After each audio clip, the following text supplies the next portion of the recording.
Welcome to Cinematic Audiobook. Today, we journey into the world of Gladiator II, a tale of love, war, and destiny. Let the story unfold. On the dusty edge of a great walled town in Numidia, a place now known as Libya, a young man named Lucius began his day. The air was crisp, and the sun was just beginning to paint the landscape in soft light. Lucius was trying to milk a goat, a creature far less cooperative than he hoped. Each time he gently tried to hold it, the goat would slip away, a playful struggle that brought a grin to his face despite the exasperation. From the doorway of a simple whitewashed farmhouse, a woman watched him. Her name was Arishat, and she was dressed somewhat unusually in military clothes, which hinted at a different life than the peaceful farm scene suggested. She laughed, delighted by Lucius's attempts, as the goat finally kicked free, sending him sprawling to the ground. Their light-hearted moment was suddenly shattered by the deep, ominous clang of a warning bell. Lucius and Arishat exchanged a look, immediately understanding the dire meaning. Another bell rang, then another, echoing through the air, signaling multiple sightings. Arishat moved closer, the fear between them a palpable, unspoken thing, and she briefly touched his hand. As more bells began to ring, they both knew it was time to prepare for battle. The ancient city itself, carved into a cliffside overlooking the sea, was still largely asleep, its lights dark. Yet in the heart of the city square, a more solemn preparation was underway. Jugurtha, the tribal leader of Numidia, stood before a large bronze bowl, coals burning within. He was conducting a sacred ritual, blessing his warriors before they marched into the fight. Each man cast a small piece of papyrus into the coals, watching it catch flame, then knelt in prayer, hands resting on one another's shoulders. Women and children watched silently. Jugurtha chanted an ancient prayer, invoking gods to bind the Romans, their ships, their war machines, and their soldiers, asking for strength and courage for his people to defend their holy places. Among the kneeling warriors, a figure stood out.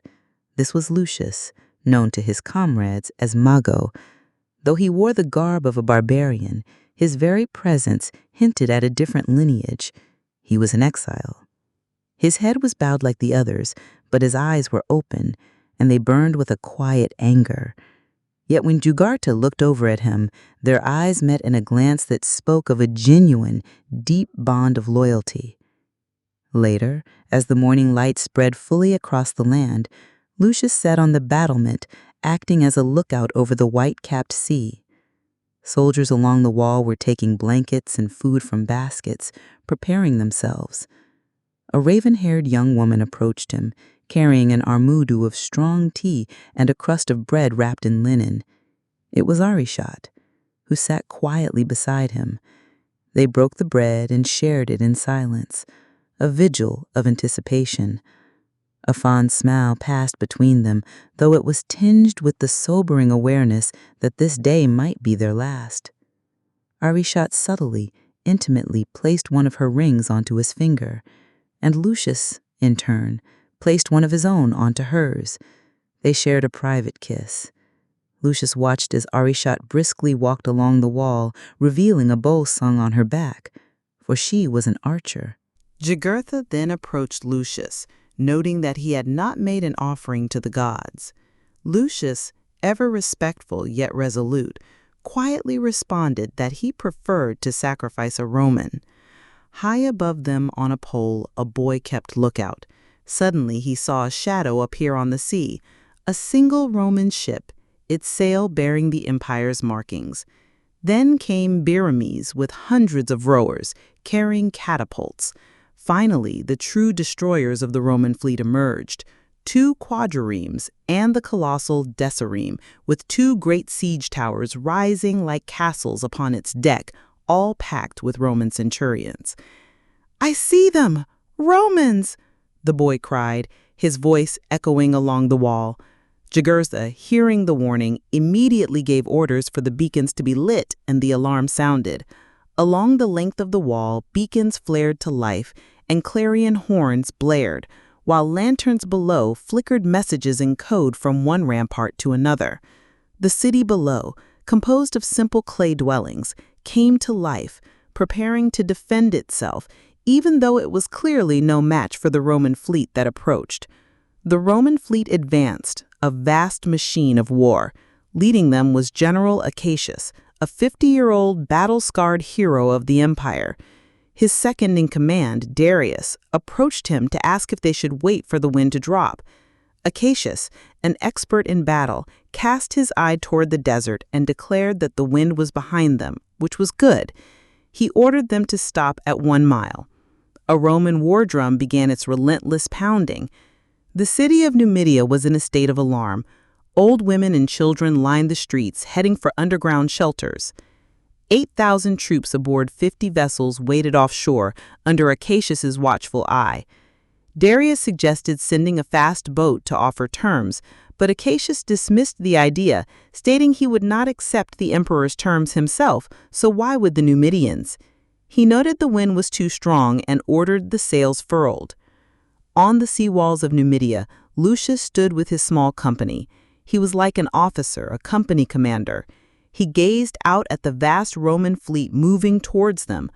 Quietly, though others could hear him, he spoke of Rome as the enslaver and the destroyer, claiming they had stolen all their lands and brought destruction wherever they went, calling it peace. He clearly loved this place, this last free city in Africa Nova, and declared they would defend their freedom until the last man. Some of the younger men, mere teenagers, were nervous, vigilant before the impending battle. Lucius touched one of them, reassuringly, saying they had nothing to fear, for where death is, we are not. Where we are, death is not. He urged them to listen to his commands and fight with their hearts and souls. Then he saw Arashat, standing 200 feet away, with a detachment of archers. The drums of Rome rolled louder as the ships advanced. Ballistas and catapults were adjusted for range. Acacius, seemingly to himself, recited a line from Plautus, "The ballista is my fist, the catapult is my elbow," while Darius murmured about victory. The city was now in range, and the Numidian archers were clearly visible, positioned along the crenellated walls, waiting. Lucius joined Boastar's troops at the center of the wall. Boastar shouted that the Romans are coming into range, and the message was relayed along the wall. Jugurtha's voice echoed along the 1,000-foot wall, giving the command to the archers, "Knock and hold." On the Roman warships, now within range, the archers knelt, poised to release 8,000 arrows. Acacius could see the eyes of the Numidian archers on the wall. Finally, he dropped his arm, shouting, "Release at will." Flags signaled the order throughout the fleet. Then, Jugurtha's command rang out from the Numidian side. "Release!" The order flashed along the entire length of the wall. Roman archers fired their arrows skyward, and 8,000 arrows rained down onto the city walls. Numidian marksmen drew their bows and aimed at the approaching Roman ships. Roman oarsmen began to back-paddle with their enormous oars, holding the prows of the ships just off the wall. Below deck, the Roman oarsmen continued to back-paddle, holding the ship steady as burning oil ignited the towering siege machines. From above, Jugurtha watched as barrels of oil split open on the Roman decks. He ordered his archers to ignite their arrows and fire them onto the oil-soaked decks below. Roman ballistas then launched flaming barrels of oil that struck at the heart of the city, bursting on impact and spraying a mist of fire everywhere. Roman troops from the towers now sprinted across the bridges onto the wall. Others planted ladders and began to scale them, risking their lives with the rise and fall of the sea swell. The Numidian archers, their arrows spent, resorted to sword play and engaged the Romans on the battlements. Acacius's great decireme came to within 5 meters of the wall, its siege tower elevated so that Lucius was at eye level with the Roman archers manning it. The rise and fall of the swell made it both dangerous and difficult to drop the bridge across the 5-meter gap. Then the windlass jammed, making the lowering of the platform impossible. The battle raged on, precarious and brutal, with the fate of the last free city in Africa Nova hanging in the balance. As the battle raged, Ereshkigal, a remarkable archer, stood atop the tower with her group, swiftly firing arrows. A young boy diligently fed her arrows one by one as she targeted Roman officers, displaying her brilliant marksmanship. From the great Roman ship, the Defiance, its siege tower released a volley of heavy iron grapnels that found purchase on the Numidian walls, securing the massive vessels firmly against the stone. Roman oarsmen skillfully backed their paddles, keeping the ropes taut and the ships close. General Acacius, observing the predicament with the jammed windlass, quickly climbed the ladder, his short sword drawn. With a swift movement, he sliced through the ropes and the siege platform crashed heavily onto the wall. Seizing the precise moment, Acacius charged across the unstable platform, his special forces following close behind. Lucius stood ready to receive the Romans, but as Acacius surged forward, a moment of profound recognition stunned him.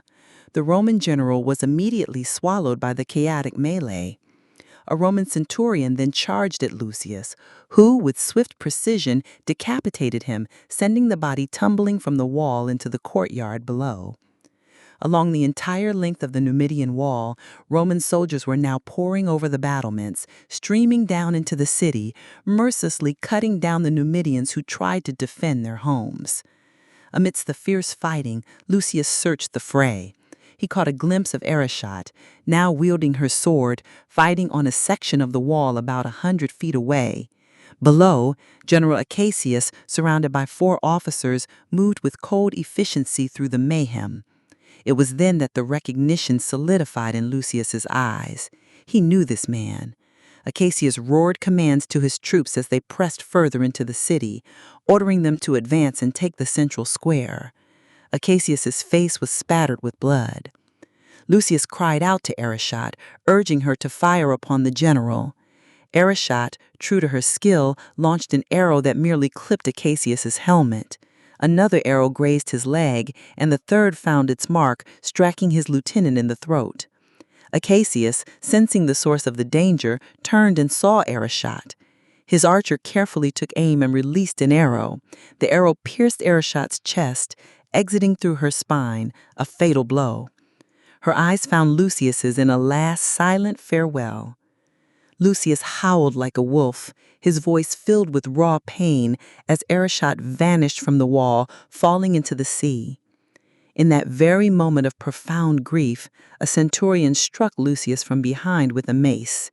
He plummeted, tumbling endlessly through the air towards the water below. As Lucius hit the water, all became dark. When consciousness slowly returned, Lucius found himself lying in the water on a riverbank of black sand and volcanic stone. The sky above was gray and the river was shrouded in mist. He struggled to his knees, then staggered out onto the shore. Others were on this strange beach, all walking towards a jetty along the shore.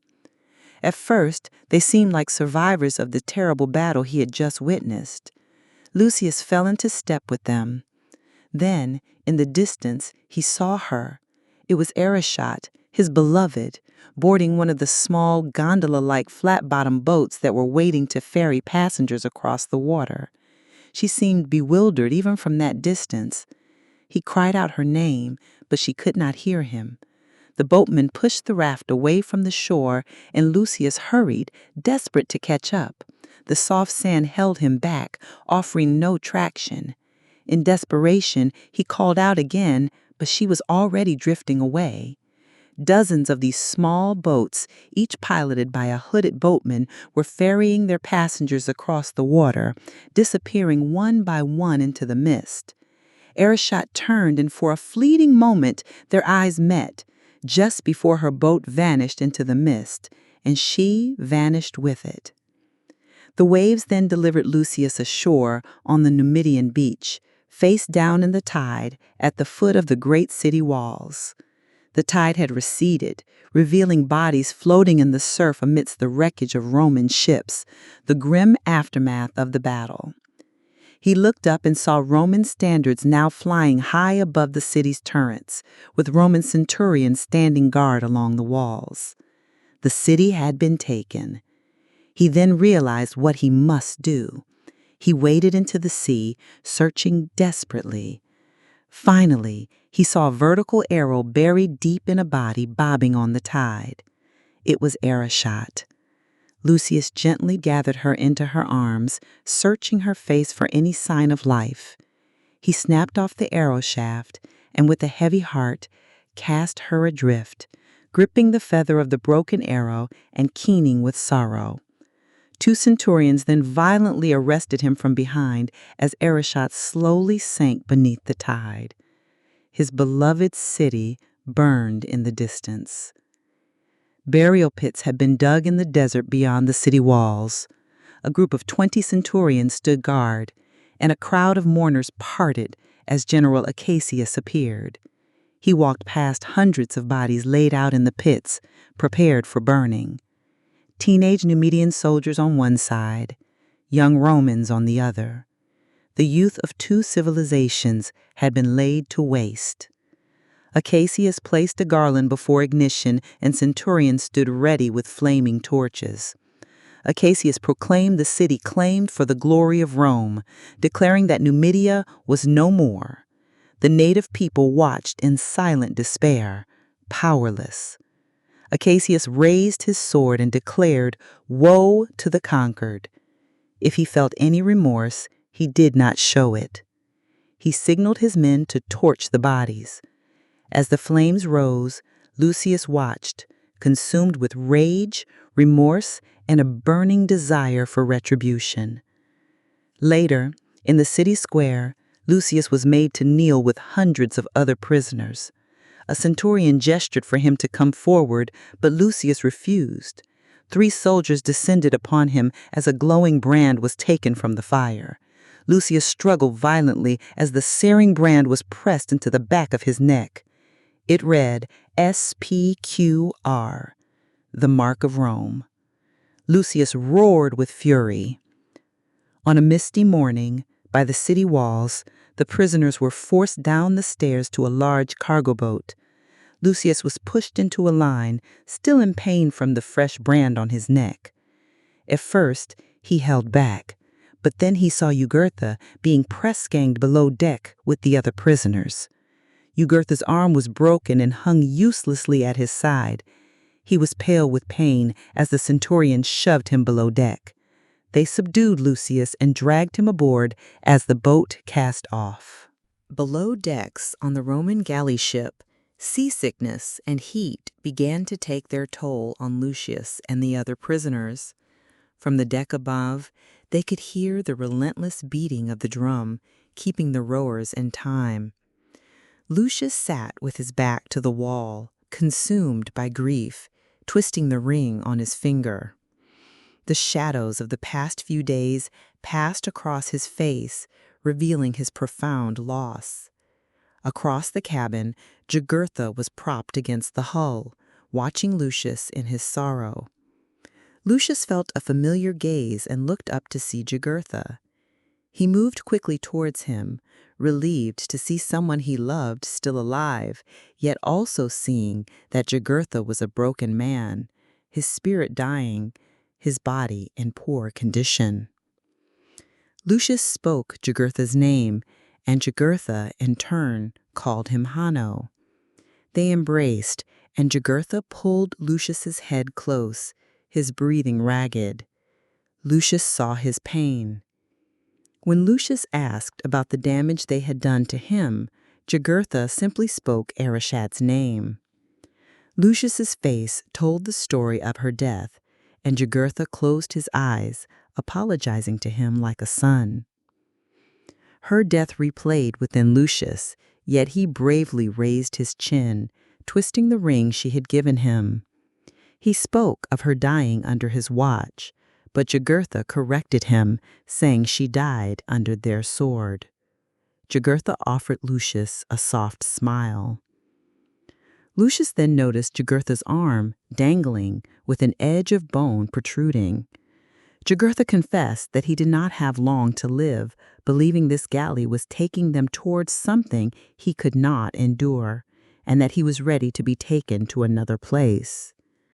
Seeing kindling below deck for small stoves, Lucius took wood pieces and tore a strip of fabric from his tunic to fashion a crude splint for Jugurtha's arm. He urged Jugurtha to stay a while longer. Jugurtha then spoke of remembering Lucius as a lonely, guileless, and afraid child from the desert when he was first brought to them, and how he had embraced all they taught him, found Arishat's love, and seemed to have his soul restored. But now Jugurtha feared what the Romans might make of him. Desperate for distraction, Lucius concentrated on Jugurtha's arm. He affirmed that he knew what he was and for whom he fought. Jugurtha mused that when he went into battle, his ancestors fought beside him, and when he died, their spirits would meet him in the next world. He noted that Lucius was not of his blood, asking who would meet him. These words visibly disturbed Lucius, as they truly sank into his face. Lucius questioned if Jugurtha thought him alone, but Jugurtha believed he faced a struggle to protect his soul, and that what awaited him was a battle fiercer than any he had ever fought. These words echoed in the enclosed space. Finally, the Roman galley ship arrived at the port of Ostia. Soon after, Acacius led a triumphant parade along Rome's main street, the Via Sacra. The hero had returned to Rome. A worshipful crowd waved their scarves in tribute as he marched at the head of his legions towards the imperial palace in the distance. Gravely, Acacius ascended the palace stairs, flanked by his legati legioni. Rome's patrician elite had assembled to receive him. Children scattered petals on the stairs and presented flowers. A path cleared as he reached the top, revealing two fraternal twin emperors standing side by side, Caracalla and Jetta. Their body language and manner were strikingly different. Jetta was cool and calculating, dressed in military regalia, while Caracalla was wild-eyed and erratic as a result of illness. A pet monkey sat upon Caracalla's shoulder, constantly grooming his hair. Acacius approached the emperors and bowed, affecting a show of respect. He addressed them both, then, almost by rote, declared that he had taken Numidia in their names, so that their dominion might eclipse that of every emperor before them. Caracalla eagerly called for him to be crowned with laurels. A crown of oak leaves rested on a cushion, held by one of the emperor's attendants. Jetta took the crown. Caracalla hailed Acacius as the conquering hero, wishing for his name to be carved on the Capitoline arch and to live forever in history. Caracalla gestured for him to kneel, and Acacius knelt as Jetta placed the crown of oak leaves upon his head. Jetta announced that in honor of his conquest, there would be games in the Coliseum. Acacius politely responded that he required no games, as serving the Senate and the people of Rome was honor enough. Jetta remarked that Acacius was too modest, a trait that did not suit a general of his stature. Acacius insisted that the glory belonged to the emperors, and that he only asked for some respite from war to be with his wife. Caracalla quickly interjected, mentioning Acacius's wife, and questioned her absence at such an occasion. Jetta's words carried a veiled threat as he spoke of victories still to come, mentioning Persia and India as future conquests. Acacius questioned if Rome did not already have enough mouths to feed, to which Caracalla wildly retorted that they could eat war. Jetta borrowed a sword from a guard and touched Acacius's shoulder gently with it, a gesture that felt both a blessing and a threat. Jetta reiterated that Acacius's triumphs would be celebrated as a tribute to the greatness of the Roman people, and Caracalla insisted there must be games. Jetta concluded that there would be games. Acacius bowed and stood, backing away a few paces before walking out of the palace. His face as he descended the stairs clearly showed his deep hatred for this place and everyone in it. Later that evening, a small cavalcade cantered up a gravel road to the gates of a secluded villa. It was guarded by a company of the emperor's personal militia, the Praetorian Guards, dressed in black and gold, a stark contrast to the red, white, and gold of Acacius's own men. Some of the Praetorians were seated around a cooking fire, prepared to stay for the night. Acacius reined in, and the Praetorians at the gate bowed in deference to his rank. The general was permitted entry, but the gate was locked from the outside. The villa was, in truth, a gilded cage, a prison. In the peaceful courtyard of Lucilla's villa, as evening shadows stretched long and candles glowed softly, Acacius found Lucilla kneeling by a reflecting pool. She was feeding 2 golden carp, her figure draped in a long hooded cape. A deep sense of love filled Acacius as he watched her. Hearing his approach, Lucilla arose and turned, her eyes, still remarkably beautiful even after 20 years under house arrest, lit up with release at his safe return. She whispered a prayer of thanks to the gods for bringing him back. Acacius went to her, and they shared a tender kiss. He attributed his safe return not to the gods, but to the army who had protected him. Lucilla, observing him fondly, noted that he had lost weight and insisted on feeding him, taking his hand and leading him further inside. Meanwhile, in the Roman outskirts of Antium, Jugurtha sat atop a wagon, his broken arm causing him to wince with every jolt of the cart. Spectators along the city street reacted with exclamations, some even spitting and throwing stones. Soon, an arena began to emerge into view. The wagon procession moved into the cool undercroft beneath a vast circular wooden structure. Above, the distant roar of a crowd could be heard. Other prisoners whispered prayers to their gods. Beneath the arena stands, glimpses of spectators' feet were visible through the platforms above. The prisoners were led towards a set of gates, which briefly opened, revealing a tantalizing glimpse of what lay beyond. As they waited, Lucius turned to Jugurtha, urging him to stay close and vowing to protect him with his own life. But Jugurtha, having made his peace, simply told Lucius to save himself. Then the gates swung wide. They entered a wooden structure resembling a bull ring, surrounded by high benches where the crowd sat, eating and drinking as they watched the spectacle. A murmur ran through the crowd, punctuated by shouts of insult as Lucius and Jugurtha were led into the arena. Jugurtha, despite his pain, remained serene. Other prisoners followed them. From somewhere unseen, a low growling began, punctuated by random shrieks. None of the prisoners knew what awaited them. Lucius scanned the faces in the crowd. High in the stands, Maximus, a prosperous Roman of African descent, made his entrance. His toga, cloak, and jewelry were resplendent, radiating the confidence and flair of a self-made man. He occupied the best seats in the house, positioned right next to the provincial governor, clearly the wealthiest man present. His entourage included Fortuna, a striking young girl, Hyacinthia, a woman nearing 30, and various servants, including Questor. The governor remarked on the prisoners' primitive markings. Maximus, however, seemed bored and impatient. He had expected prisoners of war, soldiers, and contests of skill. Questor informed him that these were Numidian warriors, captives from the latest Roman campaign. An unseen master of ceremonies announced Jugurtha as the barbarian chieftain of Africa Nova, destined to face the fate of a conquered enemy of Rome. Maximus studied Jugurtha, musing that mothers once used tales of Jugurtha the Fierce to frighten their misbehaving children. Below in the pit, Fortuna gazed intently at Lucius, who stood guard over Jugurtha. She wondered aloud who in Rome could inspire such loyalty. Maximus noticed her interest, and she quickly looked away.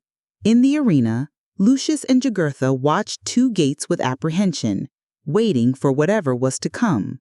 Both gates finally opened, and a gust of white dust preceded the loping entry of a troop of mature mandrill baboons. Gamekeepers, armed with spears, prodded the animals, inciting them into a rage.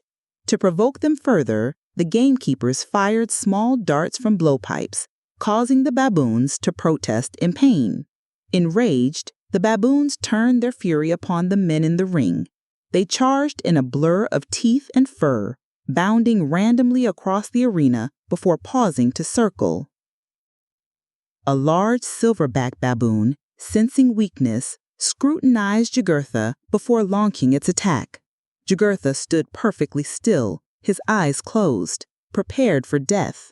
As the baboon leapt, the silverback fastened its teeth into Jugurtha's femoral artery, while another baboon simultaneously attacked Lucius. Lucius swung his heavy wrist chains to ward off his attacker. From the stands, Hyacinthia turned away in repulsion, exclaiming about the poor man. Questor corrected her, stating he was not a man, but a barbarian. As Lucius tried desperately to reach Jugurtha, the silverback charged him, shrieking as it lunged to bite. Lucius quickly raised the shackles on his wrists. The baboon bit down hard on the chain, recoiling in pain and spitting broken teeth. Its rage intensified. The baboon then reached out for Lucius, but Lucius, with fierce determination, lunged forward. The animal raised its arm in defense, but Lucius bit the arm, tearing flesh and drawing blood. The baboon screamed, and a collective gasp rippled through the audience. Lucius, now covered in blood, roared directly into the silverback's face, causing the animal to hop away, visibly cowed. The crowd, now fully entertained, was clearly on Lucius's side. Questor was about to comment when Maximus raised a finger for silence. Lucius dropped to all fours, moving towards the baboon and subtly mimicking its body language.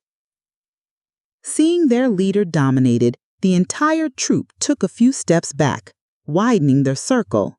Lucius held eye contact with the silverback, challenging its leadership of the troop.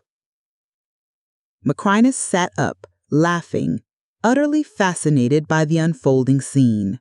Lucius pressed forward, his eyes locked with the silverbacks. The animal shrieked and charged, but Lucius shrieked back and charged in return. Intimidated, the silverback retreated. One small baboon began to follow behind Lucius, and then another joined him. The baboon troop was switching its allegiance to Lucius. The silverback made a final, desperate attempt to reclaim its dominance, lunging at Lucius with bared teeth and gaping jaws. But Lucius, quicker than his opponent, sidestepped the shrieking silverback and swiftly wrapped the chain around its throat. With a fast wrestling move, he was on its back, wrapping his legs around its stomach. The crowd rose to its feet, watching as Lucius choked out the baboon with the very chain that shackled his wrists. The baboon thrashed and rolled, desperately trying to dislodge him, but Lucius maintained his grip with the chain and his legs. It bucked and rolled until it lost consciousness. Maximus, now laughing heartily, studied the man surrounded by the defeated baboons. He declared, "This one is interesting. Stop the fight. I will buy him." Later that day, as dusk settled, Lucius, still covered in blood and filth, rode in the back of a cattle wagon towards Maximus's estate. He clutched the fletch of the arrow that had ended Arishat's life, still stained red with blood.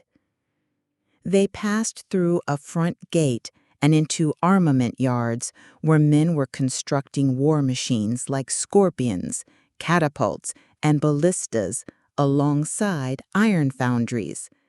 It was, in essence, a factory, indicating the vastness of Maximus's small empire. Through the bars of the wagon, Lucius glimpsed his destination, a sprawling villa built in the grand Roman style. The wagon eventually pulled up outside a stone building beneath a great wall. Lucius disembarked with other prisoners. He was led past a dozen gladiators performing exercises in the courtyard. They held haltares, large semicircular stones with carved handles, while others hoisted heavy atlas stones onto their shoulders. A leathery former gladiator and trainer named Vigo watched over them, counting out their repetitions like a drill sergeant. Septum, octo, novum, decum. Enough! Vigo then noticed Lucius's arrival in a small group of 4. He stepped forward to inspect them, scrutinizing them for flaws as if they were mere merchandise. He declared, "Worms, gut rot, trench mouth, syphilis." As he walked among the new arrivals, he began to declaim his warrior's creed. "The arena," Vigo pronounced, "is a sacred temple. There, before the crowd, a man faces his destiny. For the bravest among you, the path to glory runs through the arena. The arena transforms slaves into gladiators, and gladiators into free men." He moved towards Lucius, a smile on his yellowed teeth. "Open," he commanded. "And I've heard about this one. He eats monkeys." Then Vigo led Lucius along a stone corridor into Macrinus's gladiatorial quarters. As they walked, Vigo warned, "If any of you have any ideas about escape from here, this is what happens when you're caught." They passed a man swabbing water along the corridor. "Sento," Vigo called. The man turned to face him, revealing a large symbol branded onto his face, disfiguring his face with a grotesque pucker. "The mark of the fugitive," Vigo explained. They entered a large chamber where 30 gladiators sat eating in silence at a long table. Vigo left, and Lucius sat down, a slave boy placing a bowl of food before him. No one looked at him. The silence of the dining gladiators was soon broken when one of them, Brennus, began to make low, guttural sounds as he ate. It was the grunting of an ape. Then another gladiator across the room took up the taunt, screeching like a macaque. Soon the hooting of a bonobo, the honk of a proposus monkey, and the squeak of a marmoset joined in. The orchestra of ape noises swelled to a crescendo. Yet the gladiators never once looked up from their bowls. Lucius, however, simply ignored them, eating his food with a defiant elegance as the room echoed with the sounds of apes. The next morning, under a blazing sun, Lucius was led to a fighting place enclosed by 40-foot-high walls with a corral at one end. There, Macrinus was seated, shaded by silk canopies, flicking a fly swatter as he noticed Lucius approaching. Other fighters sat in the dust, watching. Someone brought Macrinus a silver tray of fruit and a box filled with snow, which would soon become ice-cold water. Macrinus drank, then set it down. Lucius stood before Macrinus, his expression impassive. Macrinus smiled and asked him, "Do you speak Aramaic, Hebrew, Latin, Greek? What is your language? I speak them all." Lucius offered no response. Macrinus mused, "You don't answer, because you can't or you won't. Well, violence is a universal language. Vigo." Vigo approached Lucius, holding 2 pairs of cestus, leather gloves fitted with heavy studs or metal plates, stained and worn. As Vigo put on one pair, Macrinus instructed him, "Put him through his paces. He can fight an ape, but can he fight a man?" Vigo tossed the other pair to Lucius, but Lucius allowed them to fall to the ground with a heavy thud. Vigo put on his gloves and began to circle Lucius in the Greco-Roman fighting style. Lucius remained impassive. Vigo spat in his face and swung simultaneously, slamming Lucius across the side of his head with the studded glove. Lucius was knocked to the ground. He rose to one knee and spat blood onto the dust. Without waiting, Vigo moved in to strike again, spitting phlegm before throwing a heavy roundhouse punch. But this time, Lucius caught Vigo's fist with his hand. However, as he did so, Vigo kicked him in the throat.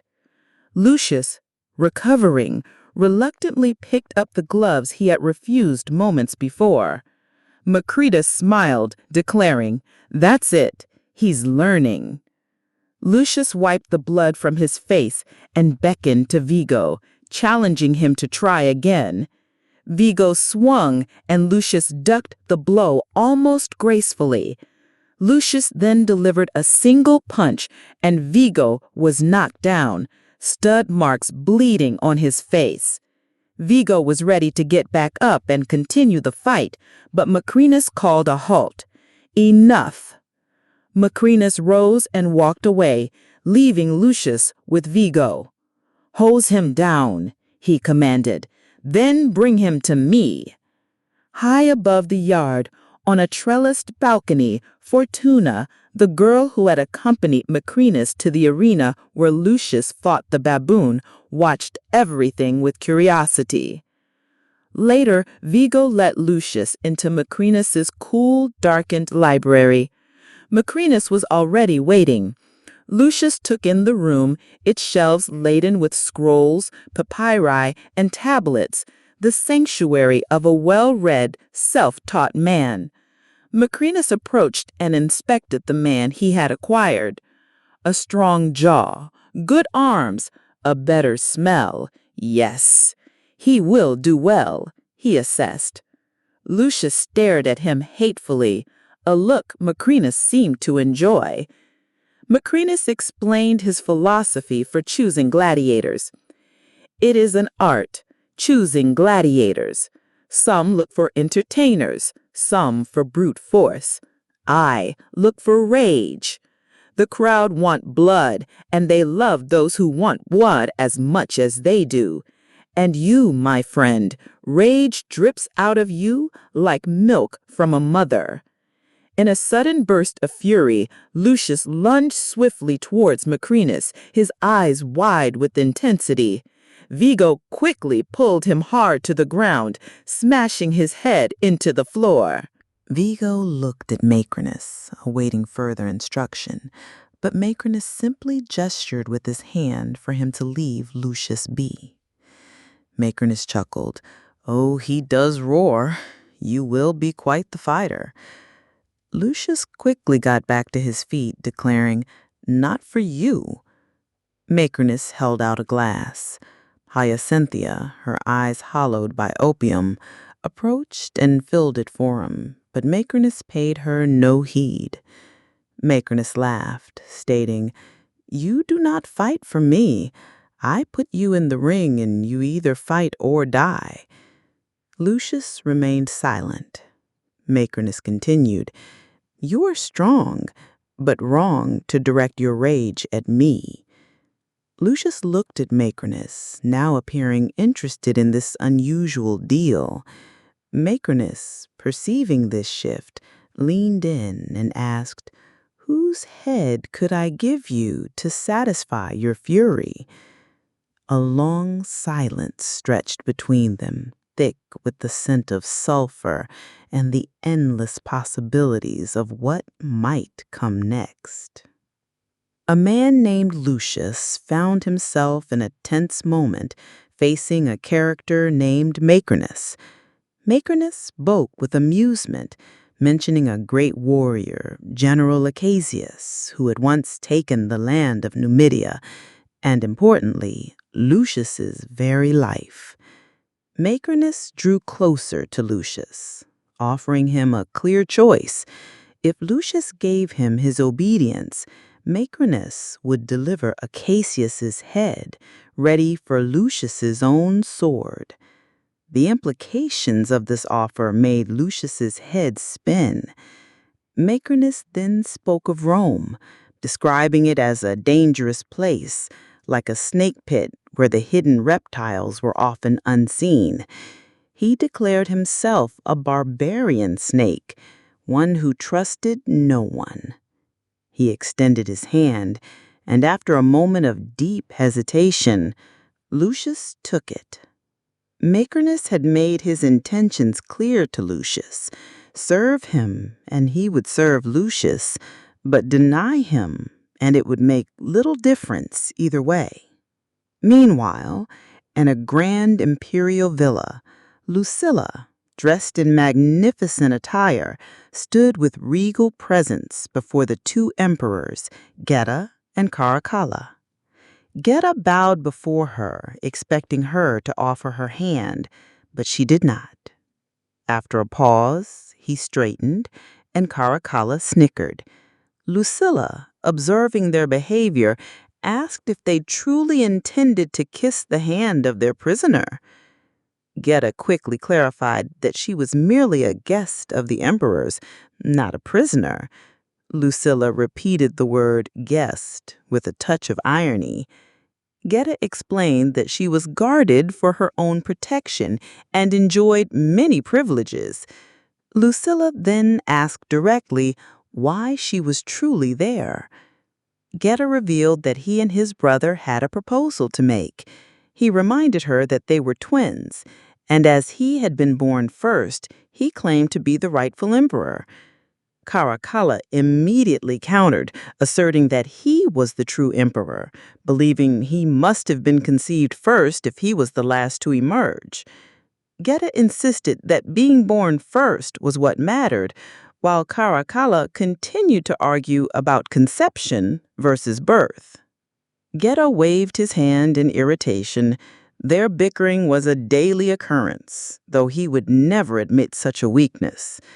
Lucilla observed them, sensing the direction of their strange conversation. Geta then explained that in her father's time, an emperor without a son would often adopt an heir. Lucilla, cutting to the chase, asked directly what they truly wanted. Caracalla simply stated their desire to adopt them, meaning himself and Geta, as their sons. Lucilla almost laughed at such a peculiar idea. Geta added that in return, she would enjoy even greater benefits and more freedom. Caracalla then pointed out that she no longer had children of her own, as her son had died. Geta further noted that Lucilla was past childbearing age, though Caracalla added, rather crudely, that she was still desirable. Lucilla then understood their true motive. They wanted the daughter of Marcus Aurelius to grant them some form of dignity.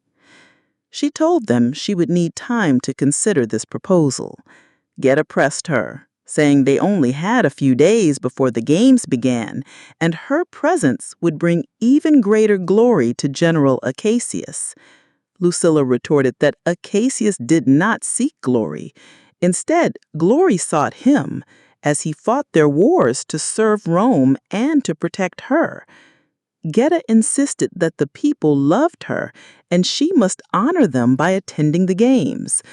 Lucilla expressed her view that a man losing his life was no longer a game, to which Caracalla countered that it could be the greatest game of all. Geta then gave her an ultimatum: go freely or go in chains. Lucilla chose the chains. She arose, signaling the end of the strange meeting, and left the chamber while Geta glowered at her back. He declared that chains it would be. That evening, Lucilla returned to her villa to find Lusaicus waiting for her by a warm fire. A maidservant had just brought them wine. Lucilla confided in Lusaicus that there were times she wished he had abandoned her instead of fighting their wars. Lusaicus replied that he had made his choice and could live with it. However, he expressed his profound impatience with Caracalla and Geta, likening them to twins born of Caligula, and declared that his patience was truly at an end. Lucilla silenced him with a look, noticing her maidservant Letta hovering in the corridor. She dismissed her to her quarters, saying they needed nothing else. As Lucilla closed the door, Lusaicus stared darkly into the fire, brooding. He spoke of hearing wives and mothers mourning their dead on the beaches of Numidia, vowing that there would be no more such suffering. He stated he could not waste another generation of young men for the emperor's vanity. If he were to fight another campaign, he declared it would be to depose Caracalla and Geta. Lucilla urged him to act, for the emperors lacked the support of the people, who were weary of their madness and tyranny. She asked when his troops would arrive. Lusaicus told her they would land at Ostia in 10 days. She then asked how many were loyal to him alone, and Lusaicus confidently replied, all of them. Then he smiled, taking her hand, and recalled how he had taken territories before. Lucilla, however, cautioned him that taking Rome itself was different from those other places. She asked what the dream of Rome truly was, if its people were not free. Lusaicus embraced Lucilla, lamenting that if only she had been born a man, she would have made a remarkable emperor. Lucilla took his hand, questioning why it always had to be a man, and then gently kissed him on the forehead. Elsewhere in the Gladiator stable dormitory, Lucius lay sleeping on a wooden bunk. Vigo entered, throwing him a tunic in Macrinus's colors, along with a pair of golden sandals, instructing him to prepare himself. As Lucius walked past, the other gladiators jeered at him. Later, at Thrax's palatial mansion, patrician guests spilled onto the street, a party already in full swing. Carriages arrived and departed, much like modern limousines. Lucius followed Vigo inside, twisting Arishat's ring on his finger. He asked Vigo his purpose there, but Vigo simply told him he would find out soon enough. Inside the mansion's grand hall, a countertenor sang songs of exalted noble life, creating a stark contrast with the rougher individuals present. Senator Thrax and his young male consort greeted Macrinus and his party as they entered the grand hall, where other guests mingled and chattered. Thrax greeted Macrinus, remarking that he knew the provinces would not be enough for him. Macrinus replied that he was only there for the games. Thrax bantered back that Macrinus would not be disappointed, as Rome offered all the games that men like him enjoyed. Macrinus corrected him, saying men like us, implying he knew of Thrax's involvement in Roman affairs, stating that he knew nothing happened in Rome unless Thrax had experienced it first. Laughing, Thrax led Macrinus through the crowd into a grand chamber where Caracalla and Geta held court with their entourage. Both emperors appeared intoxicated, with Caracalla being particularly disoriented from ancient drugs. Thrax presented Macrinus, who bowed before Geta. However, Geta was laughing at a joke and paid no attention. Macrinus waited patiently for the emperors to notice him. Geta's gaze eventually turned to Macrinus, though it was unclear if he remembered him. Thrax prompted him, announcing Macrinus of Thystris. Geta then remembered, asking if Macrinus had come to Rome for the games. Macrinus replied that his estate was in Antium, but he could not resist the temptations their majesties were offering these days.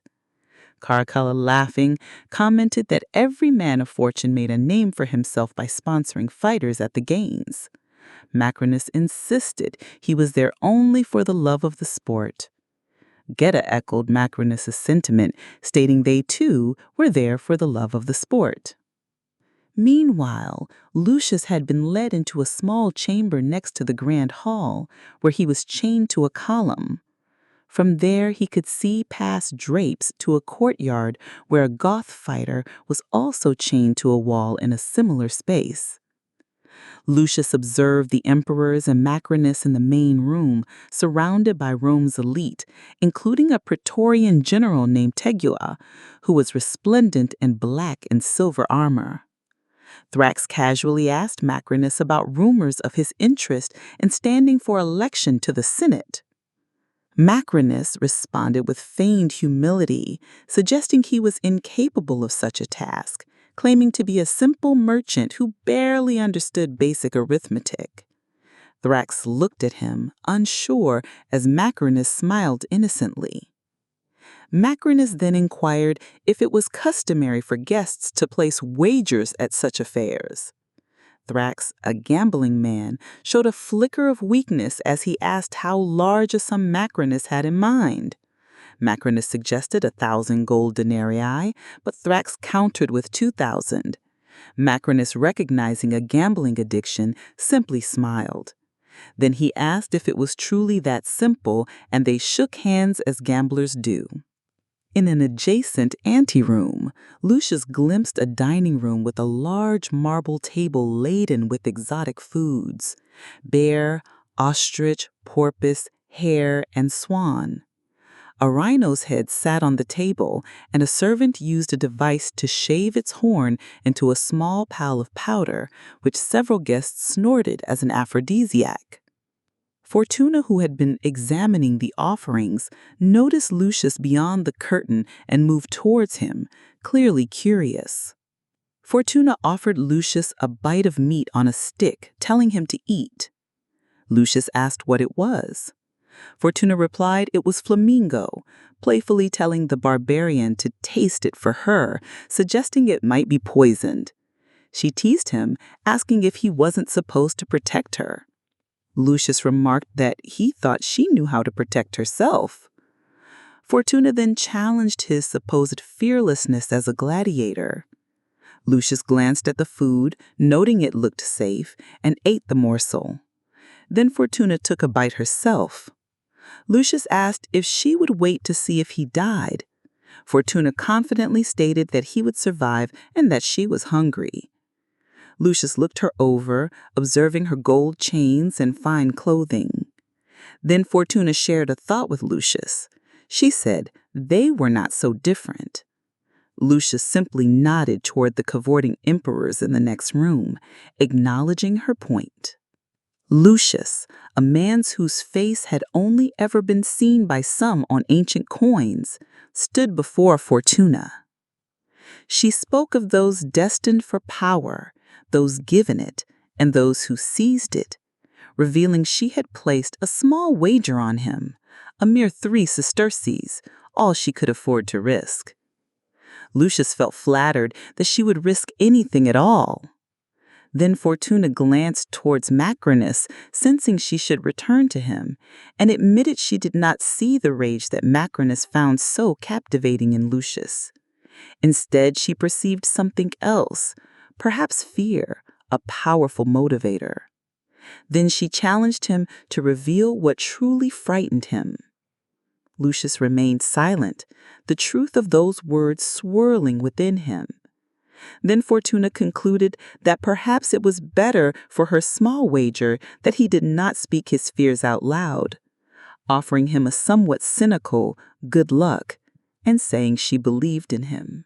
Meanwhile, Caracalla and Geta sat amidst a throng of young men and women, all sycophants eager to please. Thrax entered, looking apprehensive, and clapped his hands, inviting everyone into the court to witness the art of combat. Excitement rippled through the moving crowd. The guests soon mingled around the walls of a smaller quad, drinking and chatting with excited anticipation.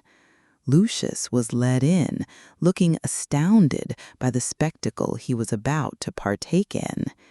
Geta inquired if this was indeed their gladiator, to which Macrinus affirmed it was.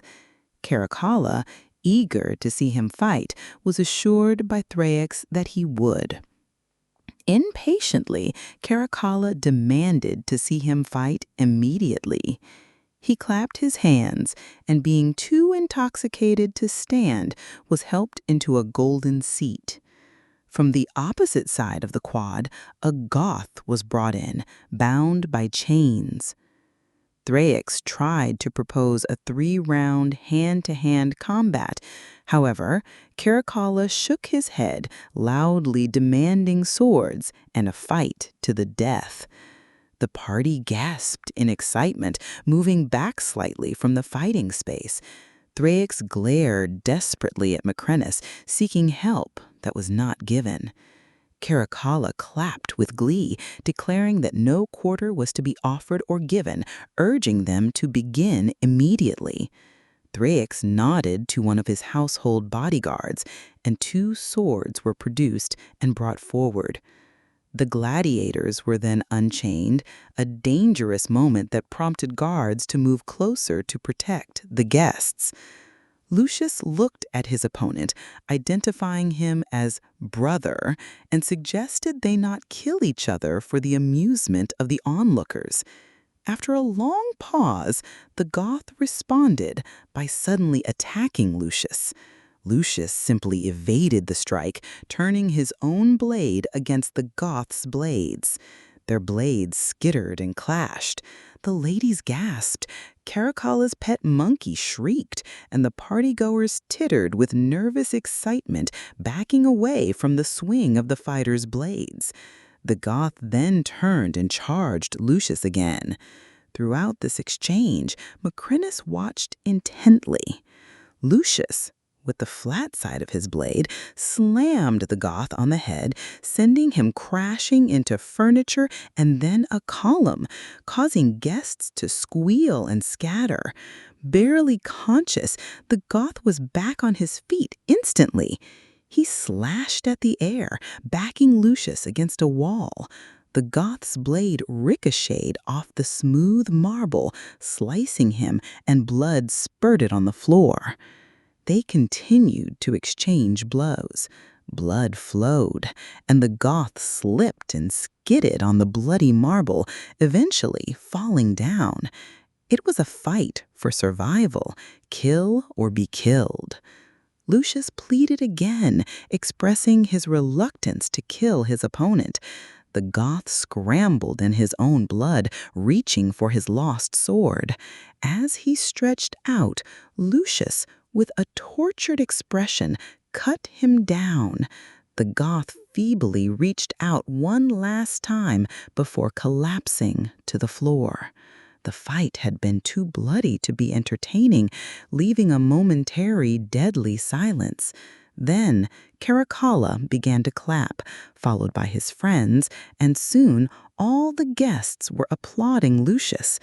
Geta remarked on the performance, congratulating Macrinus, who simply offered his thanks.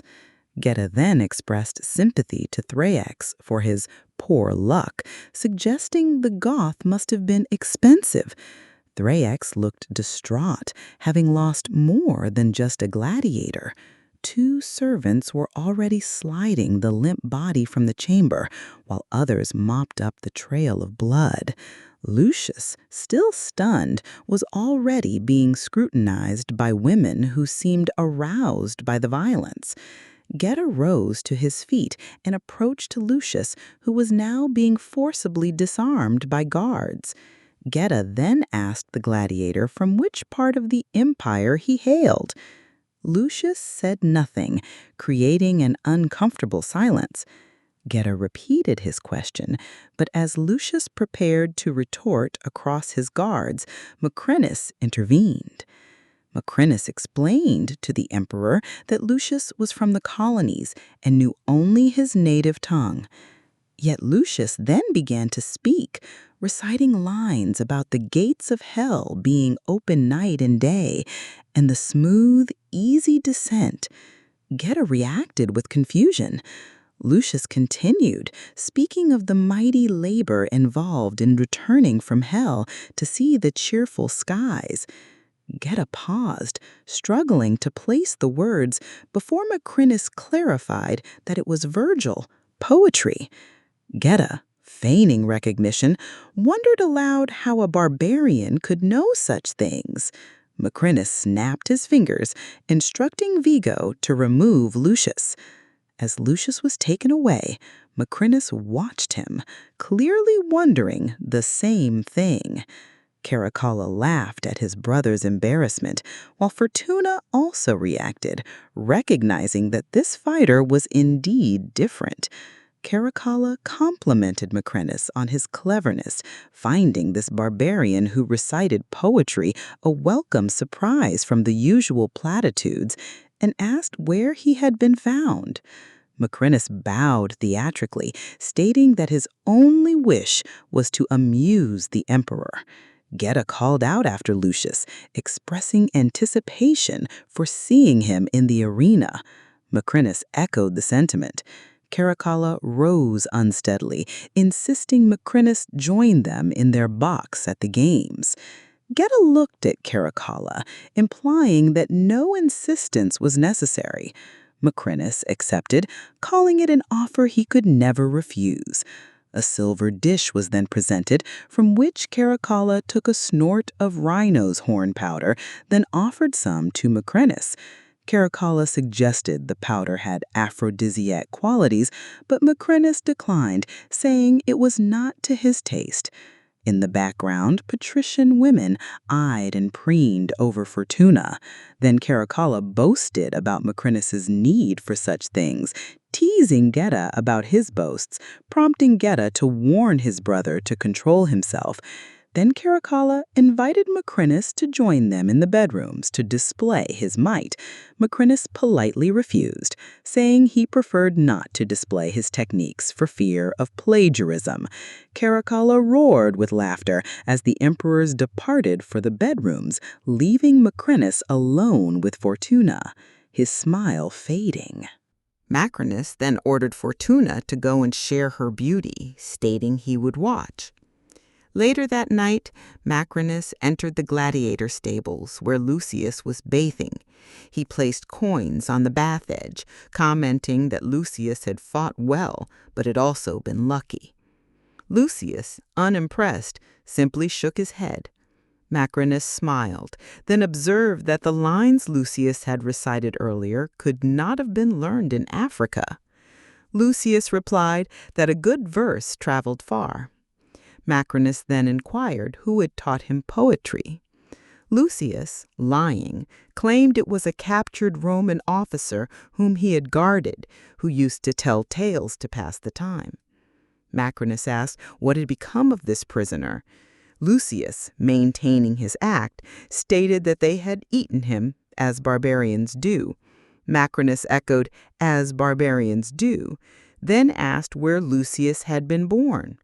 Lucius cynically questioned why his past mattered when his future was to die for Macrinus in the arena.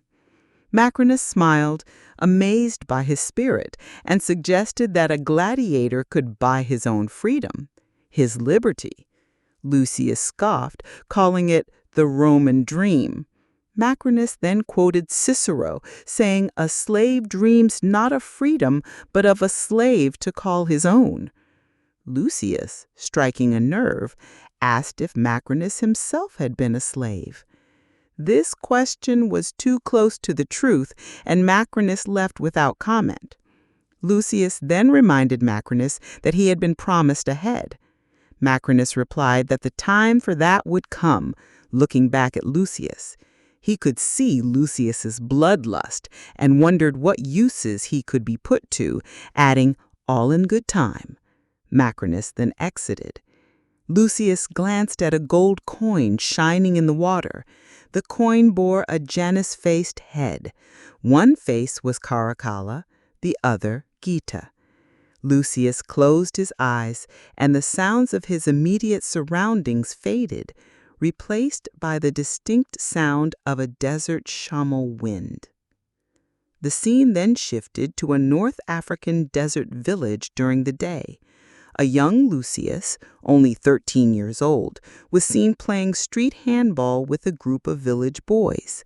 The people there seemed to have adopted Lucius as one of their own. But then, in the distance, something approached, cantering horses ridden by Roman soldiers. Lucius threw the ball against the wall and caught it as a Praetorian search party, sent to find and kill him as Lucilla had warned, drew closer. Moments later, the soldiers were going door to door, kicking in some doors and ransacking homes.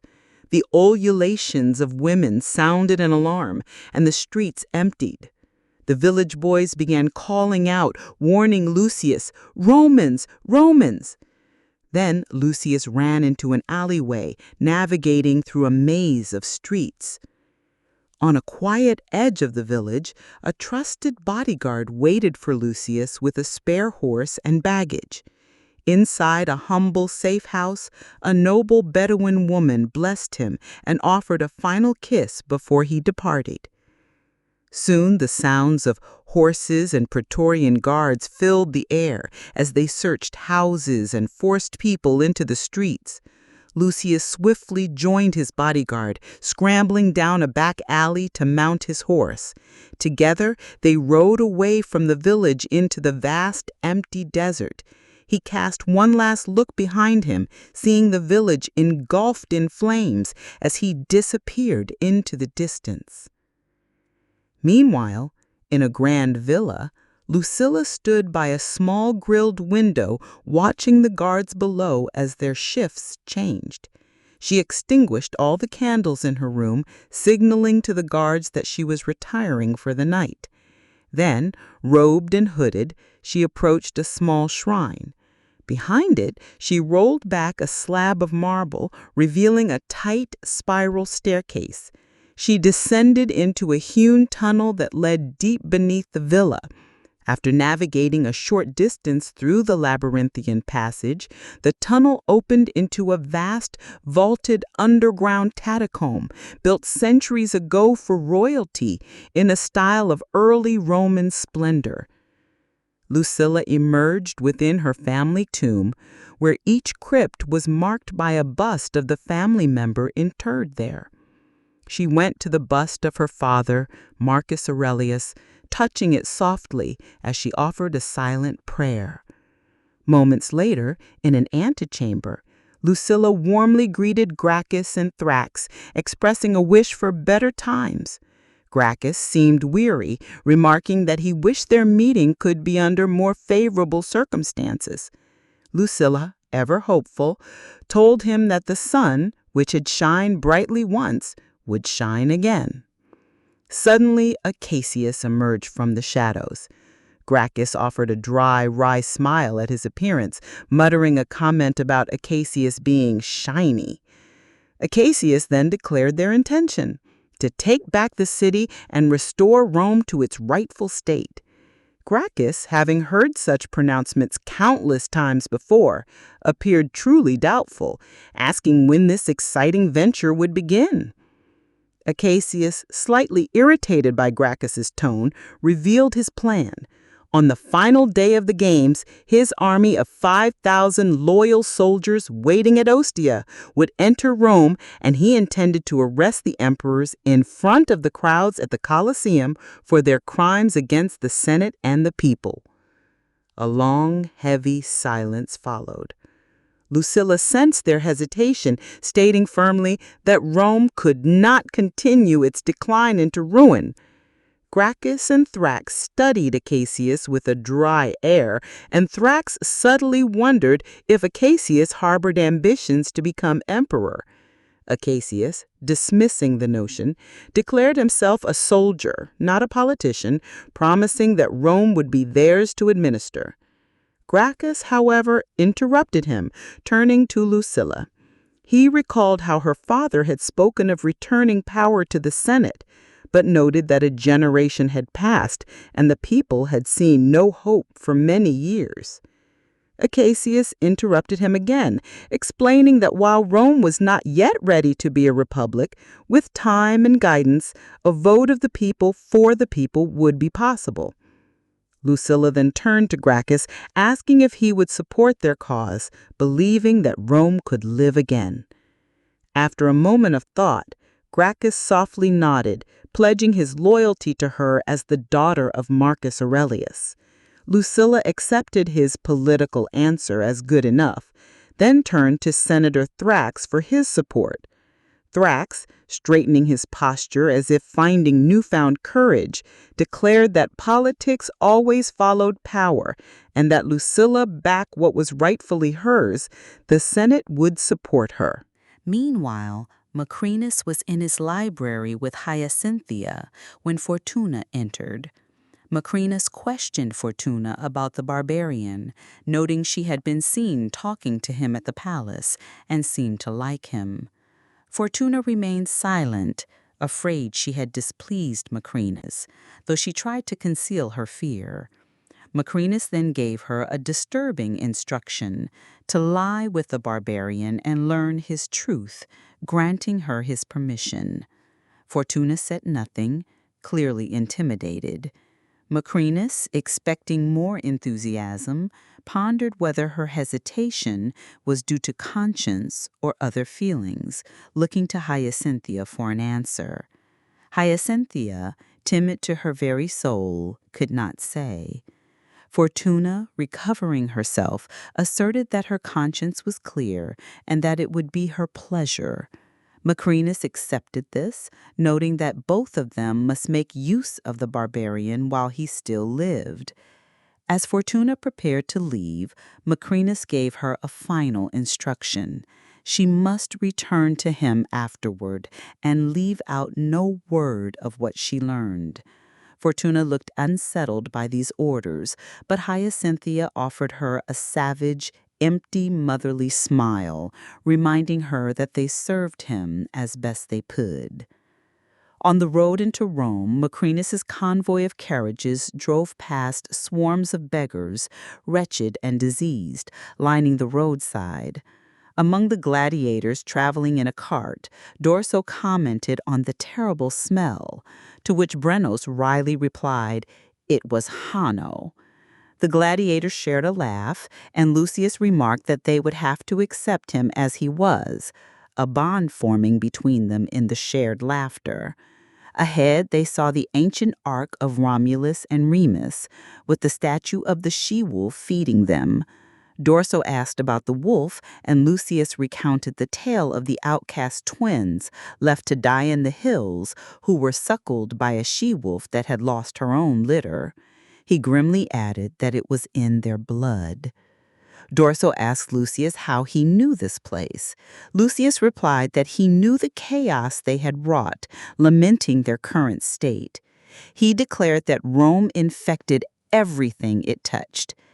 As the Coliseum came into view, towering majestically on the horizon, the gladiators fell silent, awestruck. Only Lucius did not follow their gaze. Brennos expressed his astonishment at its sheer size, a remark that conveyed much and drew grim, knowing smiles from the other gladiators. Lucius warned them not to fall for Rome's pomp and bullshit. From inside their cart, the gladiators beheld the city as they passed through its gates. Most had never seen Rome before, their heads swiveling in awe at the magnificent architecture. Lucius, however, saw differently. Through his eyes, one could only see the pervasive poverty and pain. He found it difficult to comprehend how such a beautiful city had become so corrupted. To him, Rome was like a plague tent, full of disease and malnutrition, a city left to rot, just as Marcus Aurelius had warned. While the buildings remained grand and impressive, the people were ill, sick, and starving. Dorso noted that Rome was not as he had imagined, remarking on its immense size. Lucius, with hooded eyes, watched a patrician-looking man being carried through the streets on a high chair by slaves. Beggars clamored underneath him, only to be brutally beaten back by fierce bodyguards. Lucius observed that Rome was no longer as it used to be or as it should be. When Dorso asked if he knew Rome, Lucius nodded. They passed a temple marred by obscene graffiti, its marble decaying at ground level. Brenos, however, interjected, stating Lucius was lying as he had only come to them from Africa half a moon ago, smelling of ape shit. Then the Coliseum fully came into view. All the gladiators turned to face it, amazed by its might, except for Lucius, who regarded it with the recognition of its damage, much like one might view a hated cousin. Vigo reminded them that today they would bring glory to the name of Macrinus. As they approached the Capitoline Arch, Lucius saw a statue of General Acacius atop a marble plinth, labeled Acacius, Victor Africae. Lucius looked up at it with intense loathing. Macrinus, driving his four in hand through the great arch, noticed Lucius's expression and muttered to himself and to Rome that though many armies had come to Rome's walls and failed to breach them, he would succeed. Macrinus's driver stirred the reins and they continued towards the Coliseum. Macrinus stopped his carriage outside a small tavern where he found Thrax. Macrinus mentioned their wager concerning the Barbarian, and Thrax confirmed he had not forgotten and always repaid his debts. Macrinus then suggested their luck might change and proposed doubling or quitting the wager. Thrax, unable to resist, nodded in agreement. Outside the Coliseum, a large crowd had gathered, with vendors and pickpockets working among them as people funneled into the entrances.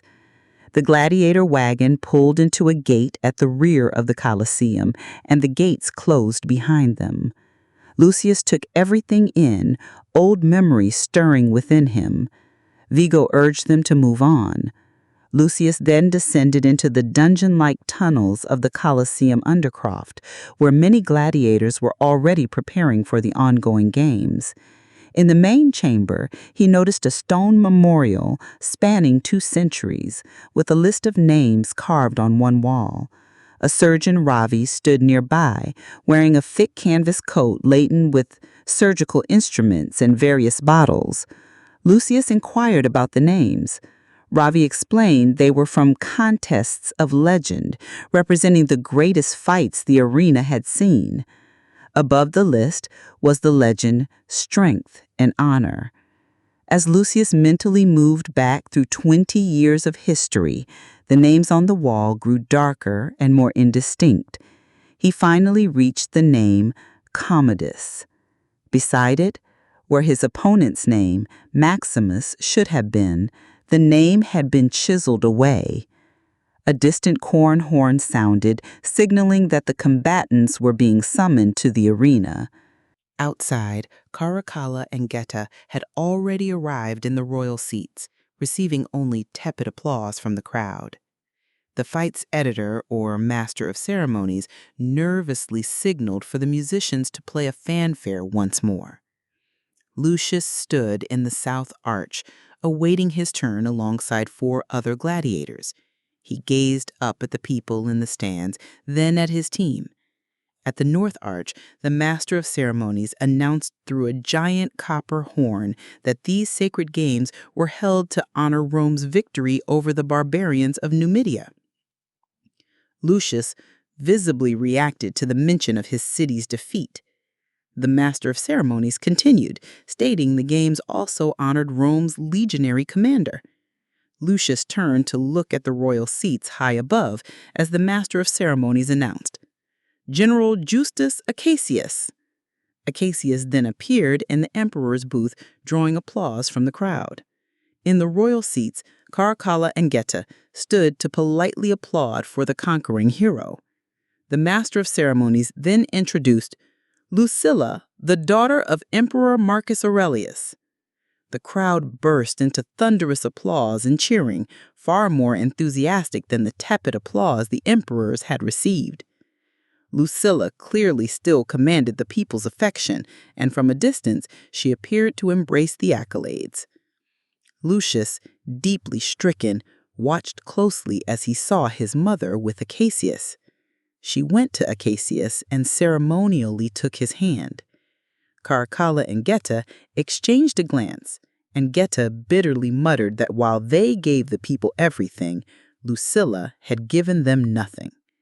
His brother replied that whoever controlled the Lady of Rome controlled the people.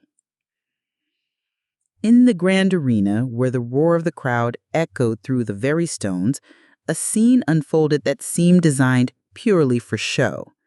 Lucilla, a lady of importance, was gently guided to the royal seats by two centurions. To those observing from a distance, like young Lucius, who stood swaying with shock at the arena's center, she appeared to be a willing participant in the spectacle. From up close, however, one might have noticed that she was in truth under armed guard. As Lucilla took her place, a man named Geta welcomed her presence.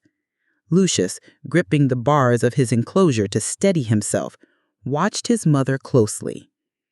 Geta then prompted another man, Acacius, to address the assembled people. Acacius, seemingly reluctant, exchanged a quick glance with Lucilla before rising to the railing. The boisterous crowd fell silent, waiting. After a moment's thought, searching for the right words, Acacius began to speak. He humbly declared that he was neither an orator nor a politician, but simply a soldier. Acacius then profoundly stated that true heroism was not something found in games. This unexpected remark caused a ripple of confusion amongst the emperors, and a low rumbling began in the crowd. He continued, explaining that heroism revealed itself only in the service of life itself. He had witnessed such bravery in men during times of war, and women too. He even remembered seeing it once in that very arena. Acacius urged the audience to pray for such bravery, for Rome needed it then. With his words delivered, Acacius stepped back, and the audience responded with applause. The emperors, though unsure if they had just been insulted, seemed intrigued. Maximus in particular noticed Acacius's political shrewdness. As a ceremonial anthem filled the arena, Maximus leaned closer to Lucilla, speaking quietly. He remarked on her graceful handling of the situation, a skill he felt he could never possess. Lucilla, with a hint of weariness in her voice, simply replied that she had much practice. Maximus then expressed his admiration for Acacius's discipline, noting how well he chose his moment. Down in the arena, the opening ceremony concluded. The emperors clapped with polite appreciation. Then, the master of ceremonies announced the next contest. From the south gate, gladiators from the stables of Maximus of Thysdrus. Maximus turned to Acacius, hoping his gladiators would meet the general standards of heroism. At the center of the arena, Lucius and the other gladiators were released into the sandy expanse. They were met with scattered boos and jeers, much like a crowd at a sporting event. The master of ceremonies then announced their opponent. From the stables of the emperors themselves, Gliccio, the Destroyer. A pair of large doors at the far end of the arena swung open, and from the shadowy depths, a sight emerged that caused the crowd to erupt in a mighty roar. It was Gliccio, a gladiator clad in full armor, astride a magnificent white rhino. The huge beast moved with surprising speed and agility, as quick and nimble as a polo pony. It trotted to a halt, and Gliccio settled himself, preparing for the fight. Attached to the rhino's thick hide were wooden bars, offering Gliccio a formidable array of weapons: an axe, a sword, a mace, and a bola. Not just one, but several. Lucius quickly advised the other gladiators to spread out. He reasoned that the rhino could only target one of them at a time, allowing the others to outflank it. But one gladiator, a giant named Phoebus, standing 6 feet 4 inches tall, defiantly asked why he should obey Lucius. Phoebus, seemingly convinced of his own indestructibility, simply told Lucius to fend for himself. Lucius calmly explained that he wasn't demanding obedience, but merely suggesting a way to survive.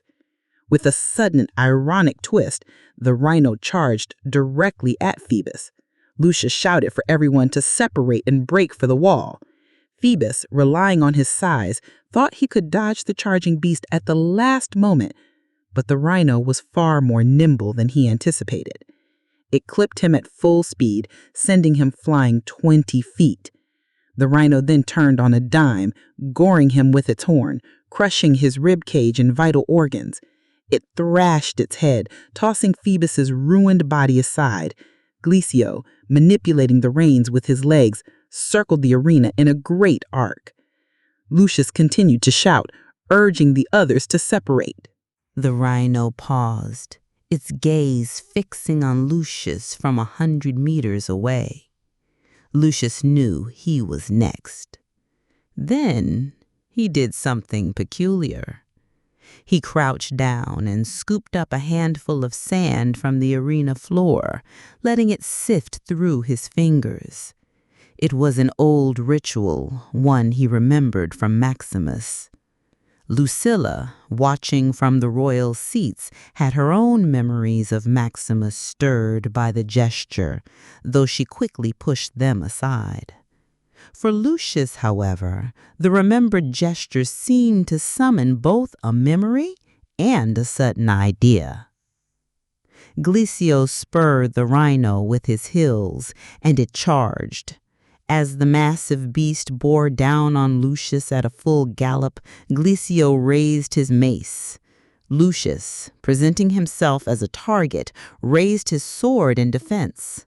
Glicio's mace chain coiled around it, narrowly missing Lucius's head, but ripping the sword from his grasp, sending it flying out of reach.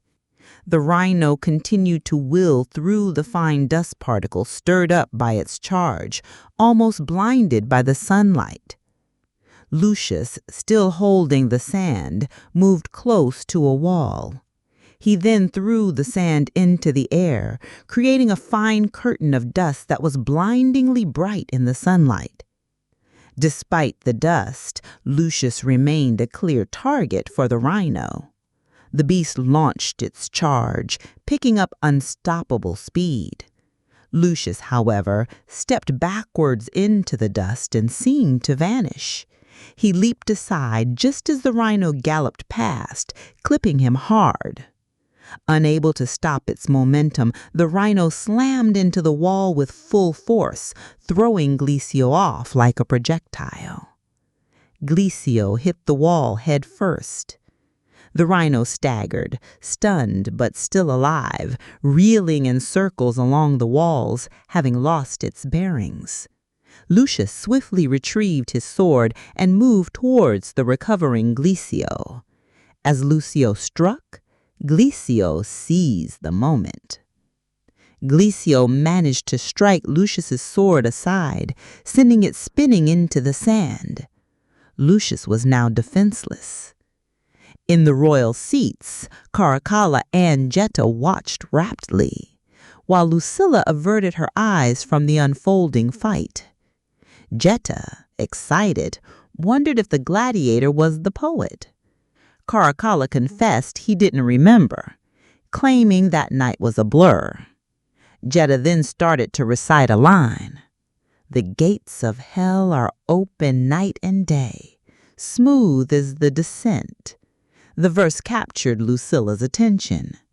Jetta prompted Caracalla to complete the line. Caracalla repeated, "Smooth is the descent." Then Lucilla softly murmured the full line. "Smooth is the descent, and easy is the way." The verse clearly struck a chord with her, a reaction that Macrinus keenly observed. Jetta then suggested that perhaps the gladiator could recite it for them after the games. Caracalla scoffed, certain the gladiator wouldn't live that long.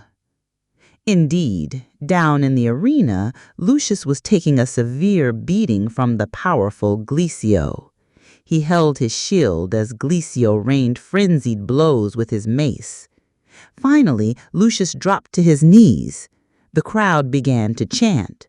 Lucilla gasped and looked away, while Macrinus looked disappointed, already anticipating another gladiator. Glisio then drew his short sword, looming over the unarmed Lucius like an executioner. He glanced up at the royal box, seeking permission to deliver the final blow. Lucius rose to one knee, prepared for death, and removed his helmet. Lucilla gazed intently at him. Glisio waited for the signal. Jetta asked his brother if they should spare the gladiator's life. Caracalla, however, expressed a desire to see some blood. Jetta ignored his brother's suggestion. Instead, he turned to Lucilla, asking if they should show mercy. Lucilla, after a moment, simply spoke one word: mercy.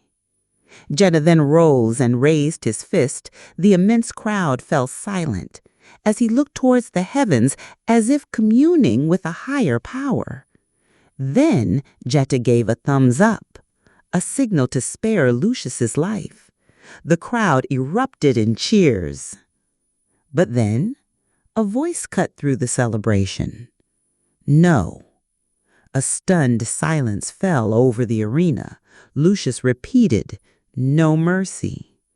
The master of ceremonies looked worried, as no one had ever refused the emperor's mercy before. The crowd rumbled with a mix of amusement, excitement, and the influence of cheap wine. Thrax, another observer, wondered when such defiance had ever been seen in the arena. Lucilla gazed at the kneeling gladiator below, whispering to herself, "Once." Macrinus, ever watchful, noticed her quiet remark. A ripple of reaction spread through the crowd. Jetta glowered, visibly embarrassed, while his brother Caracalla cackled with glee at Jetta's discomfort. Macrinus keenly watched Jetta's reddening face. Jetta, filled with rage, finally yelled, "Fight on then, fool, and die!"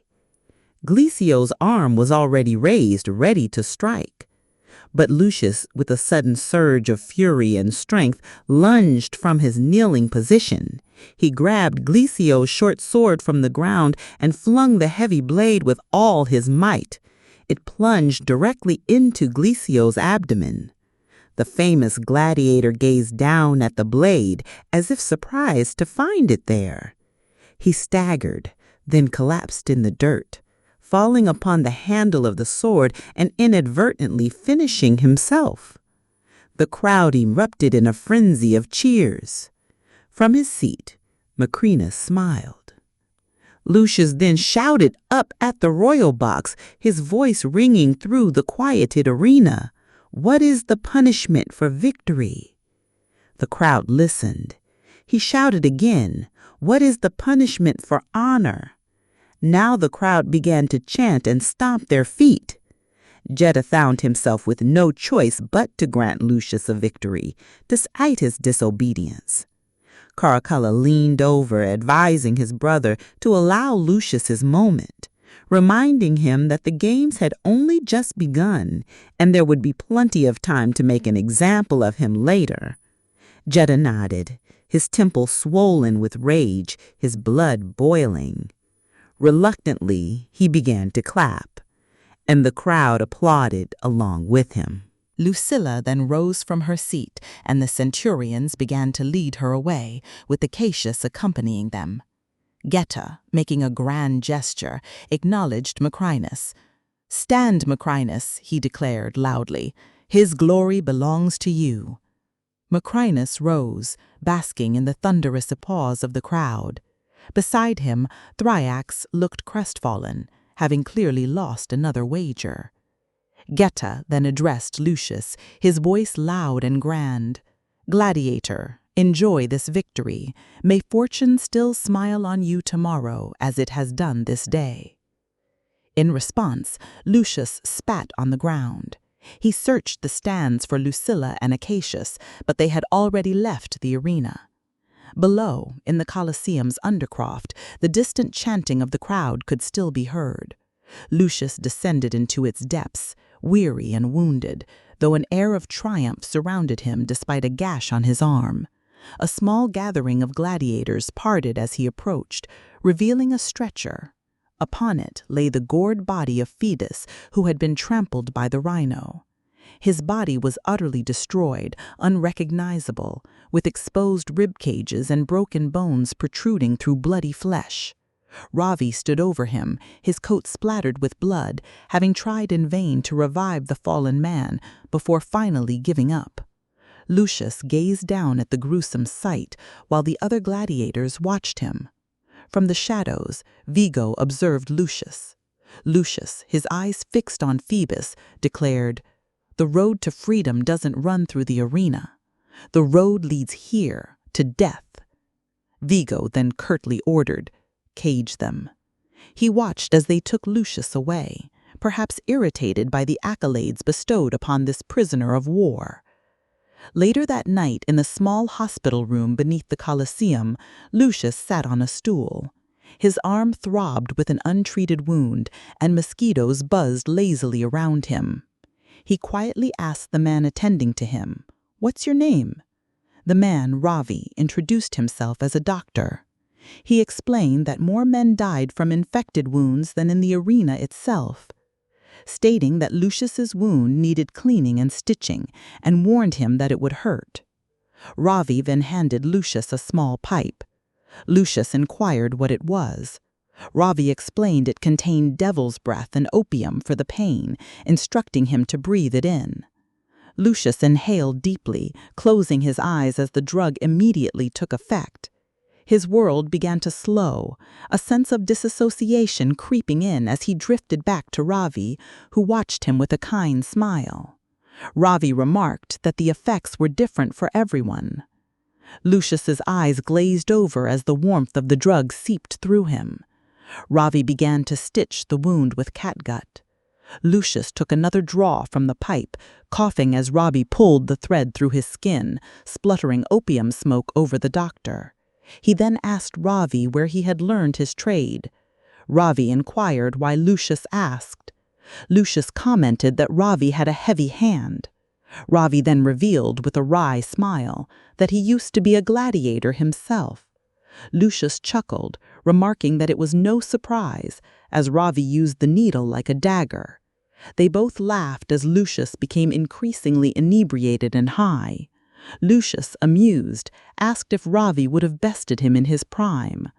Ravi flashed a cheeky smile, admitting that in Lucius's current state he could probably best him now. "Luckily for you," Ravi added, "I have put down my sword. I spend my days saving lives instead of taking them." Lucius, still amused, wondered why such a change had occurred so late in Ravi's life. Ravi looked at him, enjoying the barb, and threw another stitch. He then quoted, "What we do in life echoes in eternity." Even through his drugged haze, Lucius found himself resonating with the words. He felt he knew them. Ravi explained he couldn't take credit for the saying, as it was written on a tomb there, over the bones of a gladiator. Ravi then surveyed his handiwork. It was neatish. "There," he said, "I think that should hold." Lucius, transfixed by the opium, looked down at the wound, running his finger across the crude stitching. Ravi stood to leave, reaching for the pipe, but before he could, Lucius grabbed the opium and took another hit. He joked that it was once for Ravi's clumsy hand and once because he simply liked it. Ravi allowed it. Off camera, the arrival of Maximus could be heard. "I smell devil's breath," Maximus announced, addressing Lucius as his champion. The grand games had ended, leaving Lucilla deeply troubled, her spirit still shaken by the spectacle she had witnessed. With a heavy heart, she had walked through the quiet corridors of her villa, making her way to a room at the very end of the hall. It was a place cloaked in darkness, clean and orderly, yet unmistakably unused, as if shut away from the world. As Lucilla lit candles, their soft glow revealed a boy's bedroom, a space once filled with the presence of a 12-year-old. A small bed stood neatly made, and a chest held toy soldiers and miniature swords, patiently waiting for a hand that no longer reached for them. On a chalk slate, a Latin lesson remained half-finished, its letters preserved in a child's handwriting from years long past. Lucilla then discovered a scroll, unrolling it to reveal her son Lucius's own writings. Among the words, two stood out: Scato and Argento. Her gaze lifted to a frieze above where a timeless mantra for life had been inscribed, words attributed to the ancient poet Virgil. The gates of hell are open night and day, smooth is the descent and easy is the way. But to come back and view the cheerful skies, in this the task and mighty labor lies. These ancient words seemed to open a window to the past, and Lucilla's mind drifted back to a pivotal moment. It was a day etched forever in the sands of the Roman Coliseum. The mighty Maximus lay still on the arena floor, his journey complete. Nearby, Commodus's lifeless form rested, silenced forever. Lucilla had knelt beside Maximus, gently taking his hand. He had asked, his voice fading, if young Lucius was safe.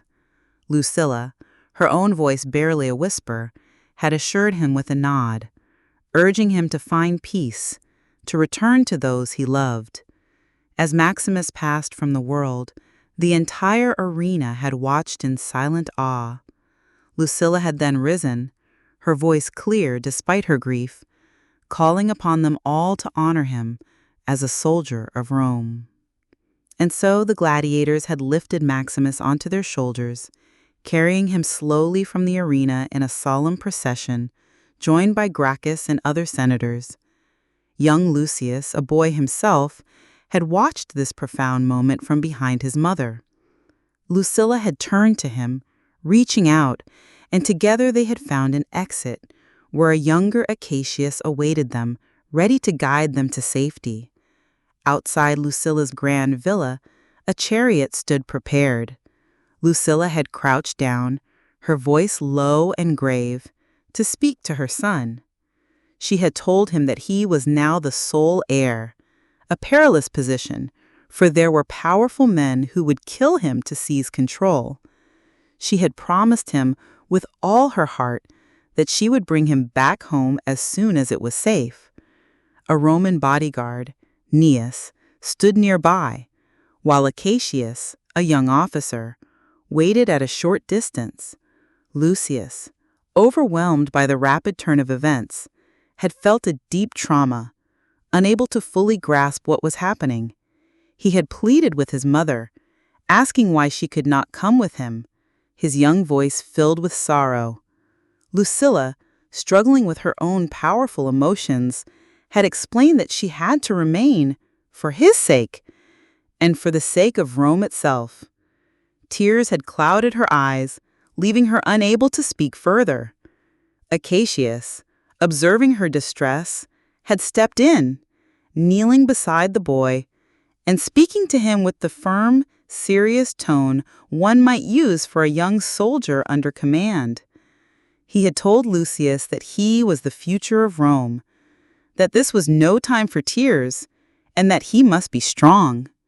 His duty now, Acacius declared, was to survive, to retreat and to return another day. Lucius, still a boy, had gazed back at Acacius, unsure of this stern, soldierly advice. Lucilla, gathering her strength, had gently touched her son's face. She had reminded him to remember who he was, and then embraced him, her conflicted emotions clear for all to see. "Remember that I love you," she had whispered, before the chariot began its journey into the night. The boy had cast a final bitter glance back at his mother, as Acacius stood protectively by her side. He had ridden away alone, watching his mother vanish into the distance, heading towards an uncertain destiny. Much later, in a small, dark room, Lucilla had entered with profound trepidation. A cloaked traveler accompanied her. She had asked him to leave, and then, with trembling hands, had lifted the lid of a simple wooden box. Inside, wrapped in heavy white linen, a shroud had covered a small form.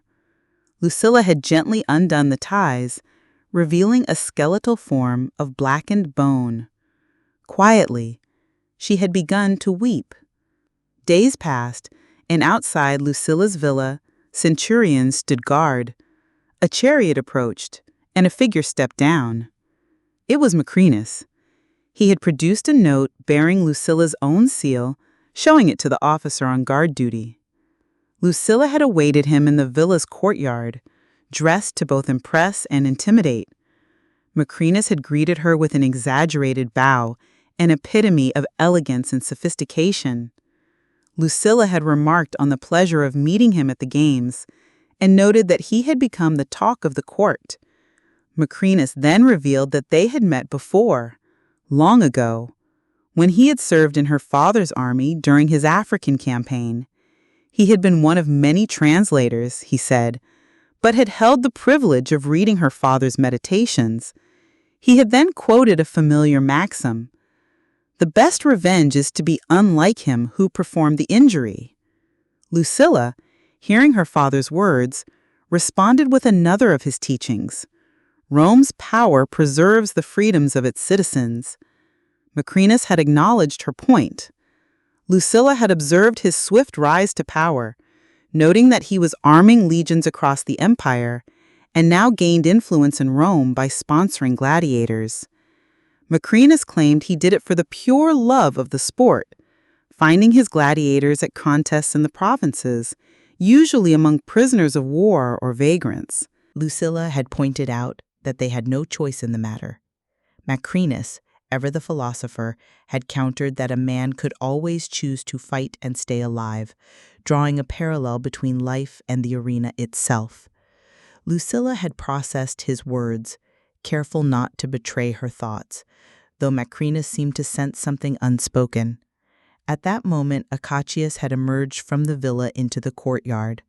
Lucilla had extended her hand to Acacius, introducing him to Maximus. Acacius had offered a somewhat awkward welcome, his lack of enthusiasm for Maximus's presence quite apparent.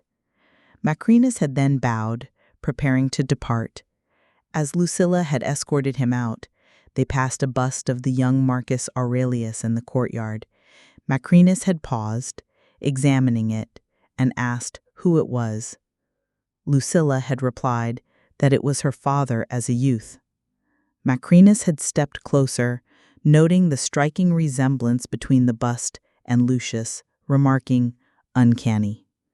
Maximus had then exited, and Lucilla had listened with mounting unease as his chariot sounds faded into the distance. Meanwhile, in a small, dark cell, Lucius sat awake on a bunk, contemplating his next moves and the uncertain future that lay ahead. He had heard the sound of someone working the bolt on his cell door from outside, and he had sat up abruptly. A moment later, Fortuna entered, led by a guard. She had slipped into the cell, carefully closing the door behind her, and the faint chink of a coin had echoed in the silence. For a moment, they simply looked at each other before Fortuna spoke, telling him he had been impressive that day. Lucius had asked if she had placed a wager. Fortuna had smiled, her expression enigmatic, claiming she had made a mistake, betting he would lose, and had lost everything she possessed.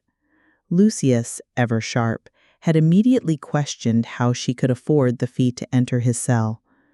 Fortuna had admitted he missed nothing, explaining that her fee had been paid by another. Maximus, Lucius had stated, a recognition in his voice. Fortuna confirmed it, adding that Maximus suspected Lucius of lying, for he feared lies above all else, a skill he was so proficient in that he despised it in others. She had crossed the cell to sit on the cot beside him. Lucius had insisted he had not lied.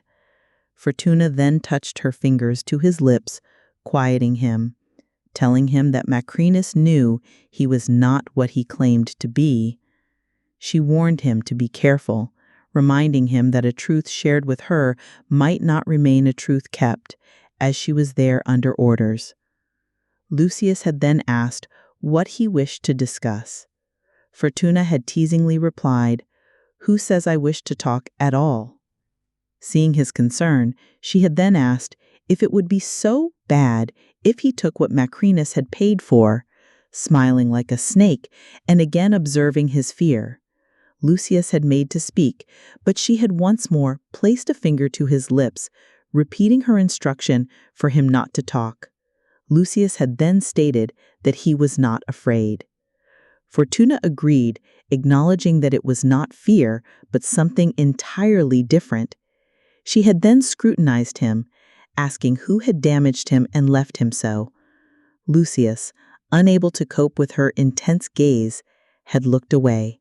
Fortuna's expression had softened. She had then revealed her own plight, explaining that she was kept just as he was.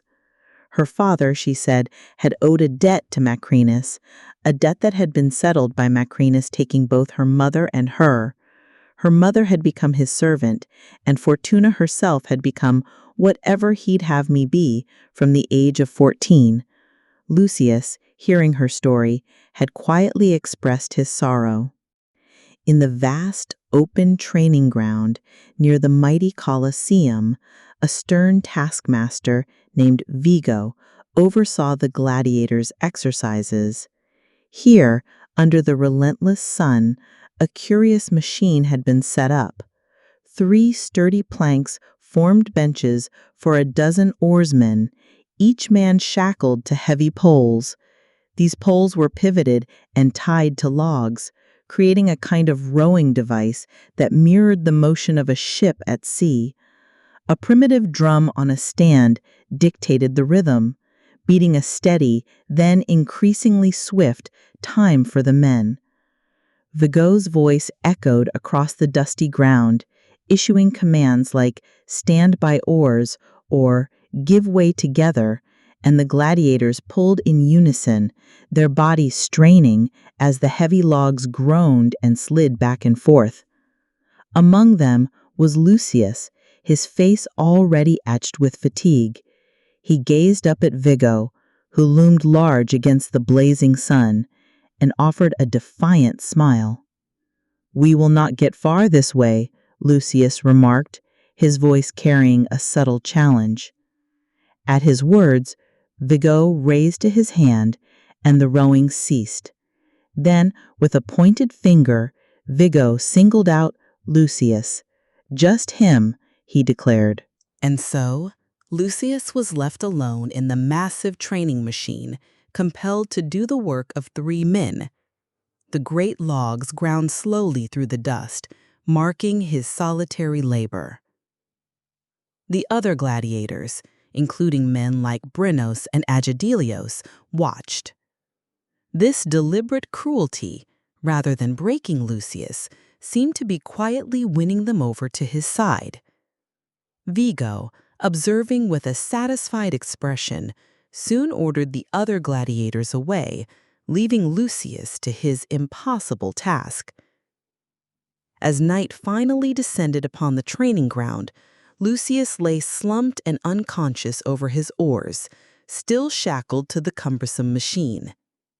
Then, a figure appeared in the gloom. It was Ravi. He moved with caution, looking around to ensure no one was watching before he took out a satchel of instruments. Gently, Ravi worked at the locks on the shackles until they sprang open, freeing Lucius. Ravi carefully helped Lucius away from the machine and offered him a bucket. Lucius looked at it with suspicion, but then a strong whiff reached him. It was vinegar. He rinsed his bloodied hands in the solution, barely wincing. Ravi watched, a hint of amusement in his eyes. "The men told me you were here," he said softly. Then he offered a piece of quiet wisdom. There's plenty of pain waiting for you in the next life, friend. You don't have to be so greedy for it in this one. Lucius managed to laugh, though it hurt him, and he sank down, too exhausted to move. Lucius then turned to Ravi. "Are you a free man, Ravi?" he asked. Ravi replied that he was, explaining that he had laid down his sword and swore never to pick it up again. Lucius, perplexed, wondered why Ravi remained in such a place of suffering. "Go back home to Varanasi," Ravi supplied with a shrug. He wished he could, he confessed, but he had met a woman from Londinium, in Britannia. Now they were Romans, their boys speaking only Latin, and his daughter's eyes were as blue as Lucius's. Lucius smiled faintly, then shook his head.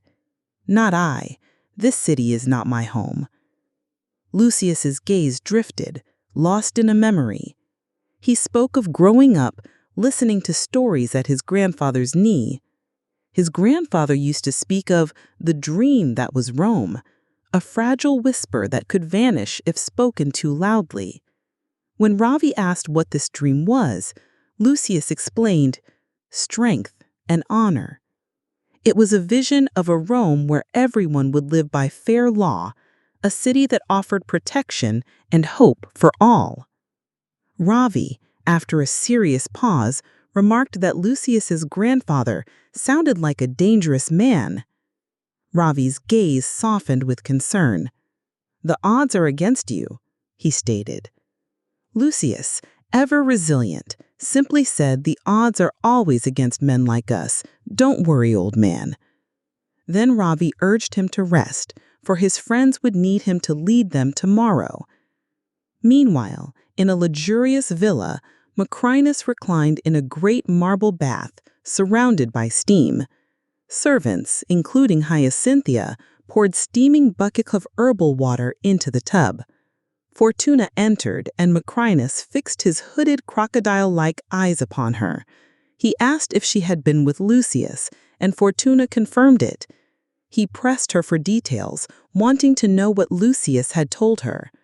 Fortuna revealed that Lucius lived only for revenge upon a general named Acacius. Maximus already knew this, but sought to understand why. Fortuna offered to try again. Maximus continued to regard her with his unnerving gaze. He invited Fortuna to join him in the bath, and as she disrobed, he watched her carefully. He claimed to have no jealousy, but he demanded his own kind of fidelity.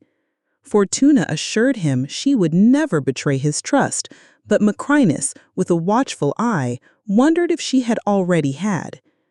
Soon the day of the fight arrived. Lucius found himself in a dark space beneath the Coliseum. As the massive doors opened, revealing a ship docked in the south arch, Lucius's words were quiet but firm. "This is about survival. Survive." They moved onto the boats. "We are a crew. Work to my time and pull as one." Out in the Coliseum, a remarkable transformation had occurred. The arena itself had been flooded with water, creating a magnificent blue sea with water pumping from sculpted heads along the walls. The emperors took their royal seats, and Maximus entered, sitting beside a man named Thrax. Thrax visibly sweated under Maximus's intense gaze. "Let me enjoy the games, Maximus," Thrax pleaded. "You will have your winnings in good time." Maximus smiled his crocodile smile. "My concern is only for your pocketbooks.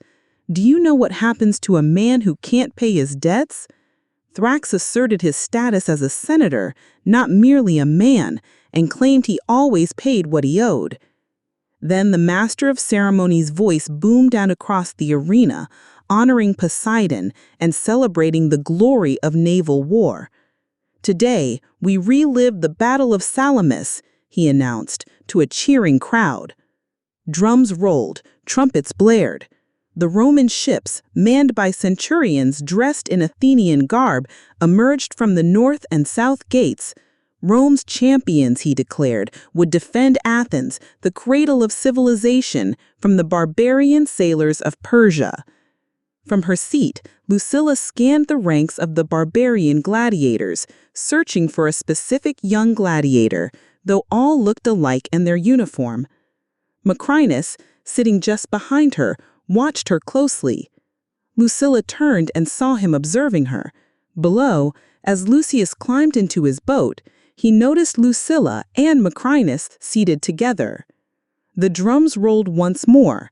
The master of ceremonies hailed the emperors, and the gladiators and centurions recited the traditional salute. "We who are about to die salute you." But Lucius remained silent, his eyes fixed with a hardened gaze on the floor. Then he and the other gladiators began to row their warboats, moving out to the rhythm of their drums. "In time," Lucius called, 1-2, 1-2. The Athenian ships bore down on them. "Raise your shields," Lucius shouted, and the men obeyed, their loyalty to him now clear. Arrows were loosed from the Roman vessel, flaming projectiles that struck the gladiator's ship. Though the gladiators had raised their shields, the flaming arrows quickly set their sails ablaze, and within moments, Lucius's rigging was engulfed in fire. In the royal seats, Lucilla had now identified the leading gladiator and watched him intently, her continued attention noted by Maximus. Back in the Coliseum, the master of ceremonies' voice rang out again. "Now, we release the creatures of the depths." From beneath the water, tiger sharks glided into view, seeking blood. A gladiator frantically cut the burning rigging, and the sail fell to the deck, while others scrambled to cast it overboard. The sharks immediately snapped at it, dragging it below the surface. With determination, Lucius steered his craft towards the Roman ship, intending to ram it. At the very last moment, however, he deftly brought his craft alongside, and, with a splintering crash, all the Roman oars snapped. "Ship portside, oars now," Lucius yelled. As their ship spun clockwise, they threw grapnel hooks onto the Roman ship, pulling until the hooks caught firmly on the rails. The Romans desperately slashed at the hooks, trying to cut them. With a deafening screech of breaking wood and splintering timbers, the barbarian ship T-boned and mounted the Roman boat. With a decisive command, Lucius urged his gladiators to board the Roman ship. They swarmed onto the vessel, a furious close-quarters battle erupting as they engaged in hand-to-hand combat. Daggers and short swords clashed in the chaos. Amid the struggle, a Roman archer fell, his loaded crossbow tumbling from his grasp onto the deck. Lucius saw the crossbow, ready and waiting, and moved towards it, but was tackled from the side, an attacker nearly dragging them both overboard. As he fought, clinging to a rail, his centurion opponent was half submerged in the water below. A tiger shark, drawn by the commotion, tore at the centurion's leg, pulling him down in a sudden explosion of bloody water. Across the vast Coliseum pool, other sharks, sensing the blood, streaked towards the site from every direction, fighting and bumping against the hull as more men fell from the battle into the water. Lucius, his eyes wide with the horror of the scene below, pulled himself back onto the deck. He looked around. His team had already taken control of the Roman ship. He moved swiftly, grabbing the crossbow. He blinked against the smoke and then, with purpose, drew his unwitting target into his sights.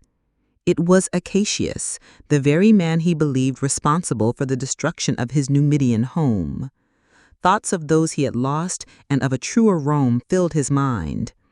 But in that crucial instant, Lucilla, seated in the royal box, began to move, inadvertently obscuring Acacius from his view.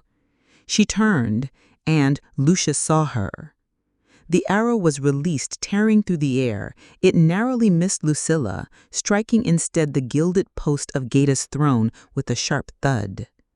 Caracalla let out a high-pitched squeal of horror. Geta, visibly shaking, cried out for the Praetorians, the emperor's elite guard. In that moment, Lucilla stood stunned, not only by the arrow's close call, but by a sudden chilling conviction. This gladiator, she now believed, was her son. Acacius tried to rouse her from her trance, softly calling her name. Chaos erupted in the royal box as the Praetorian guards swept in, escorting Caracalla, Gaeta, Lucilla, and all the other occupants to safety. Only Maximus remained, lingering behind. Below, the crowd roared, some cheering, some booing, a wave of noise echoing through the arena. In the water, the barbarian gladiators had unequivocally won the contest. Lucius let the crossbow fall to the deck. The master of ceremonies, clearly uncomfortable amidst the din, announced the victory, first declaring it had gone to the barbarians, then quickly correcting himself to proclaim it a triumph for the gladiators of Maximus of Thysdrus. The audience, delirious with cheap wine and the spectacle, applauded fervently. Maximus was left standing just behind the empty throne. He reached out a hand and held the backrest, a private moment of quiet triumph. Yet from his boat, Lucius watched him. As he observed Maximus, Lucius began to see the vague shape of a larger plan unfolding and his own unexpected place within it. Maximus, noticing he was being watched, offered Lucius a subtle nod. Later that day, Lucius and the other gladiators were led back to the undercroft beneath the Coliseum. Word of their astonishing victory had already reached the cells where the other fighters were kept, and the underground chambers were now riotous with excitement. The Praetorians rushed into the cells, attempting to subdue the jubilant gladiators by force. Vigo, their taskmaster, roared above the din, demanding to know who was responsible for such defiance. He warned them that Gaeta would seek retribution, declaring them all dead men. The gladiators fell silent for a moment, then a small voice called out from afar, claiming responsibility. Laughter rippled through the gladiators as others began to join in the false confession. Lucius calmly instructed Vigo to pay the man. Vigo, still seething, questioned if Lucius had learned to shoot in the same place he had learned to recite poetry. Lucius, ever sharp, warned him to be glad it was not he who had fired the arrow, for if it had been him, the projectile would certainly have found its intended target. As Lucius was led away, the other gladiators honored him as he passed, a quiet recognition of his emerging leadership. Meanwhile, in his carriage, Maximus watched the crowds in the street, who chanted the name Hanno. A satisfied smile played on his face. Upon a building's wall, crude graffiti declared, "What is the punishment for honor?" A quaestor noted to Maximus that he now owned a hero.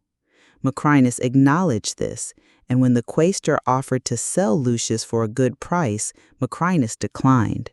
He explained that Lucius was his key through the door, though he pondered how to control him, sensing an untrustworthy quality about the gladiator.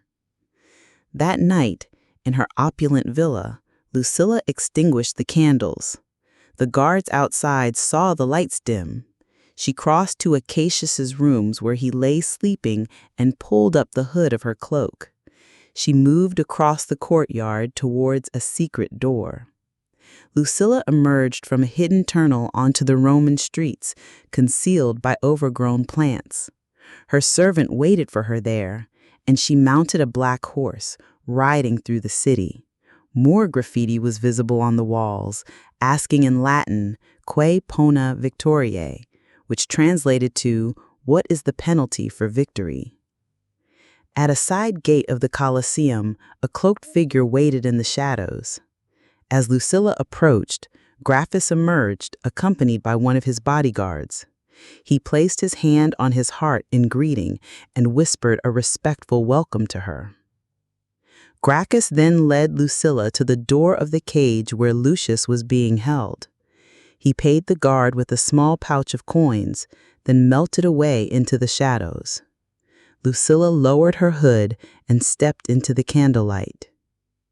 Lucius's eyes flared when he saw her, his mother.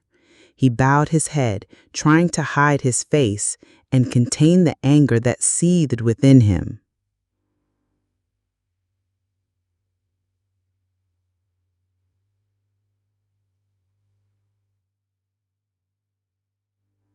Lucilla asked if the gladiator knew her, then moved closer. He avoided her gaze like a caged animal. She pleaded with him to look at her. He finally looked up, his gaze filled with anger that stopped her in her tracks. She whispered his name, Lucius. A long moment passed between them, a gulf of unspoken grief for her. He was sharp and angry. He stated that he was not who she thought he was, that his name was Hanno, and that he remembered no mother. Lucilla then inquired if he had a family. This question struck a deep nerve in him, and he answered with an icy tone. He revealed he had a wife, Arashat. Lucilla softly savored the name, a glimpse into her son's lost life.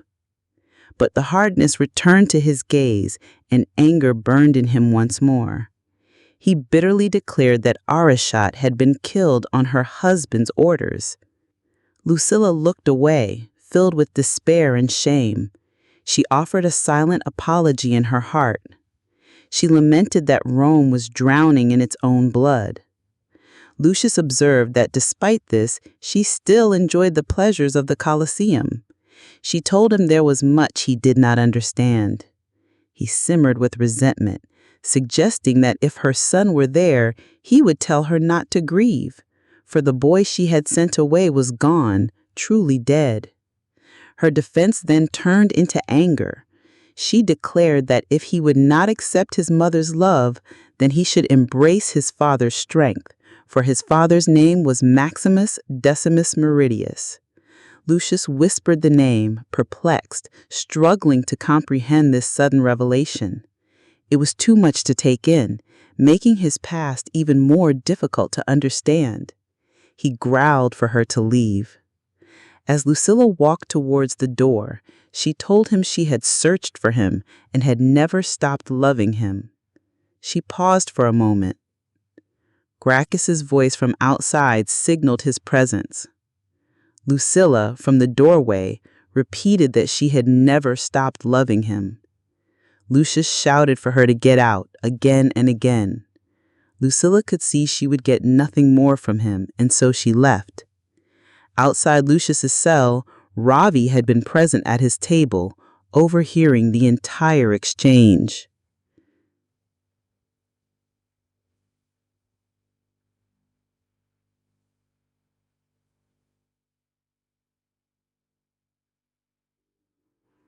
At dawn, in Lucilla's villa, Acacius found her by the fireplace, still in her hooded cloak, gazing into the ashes.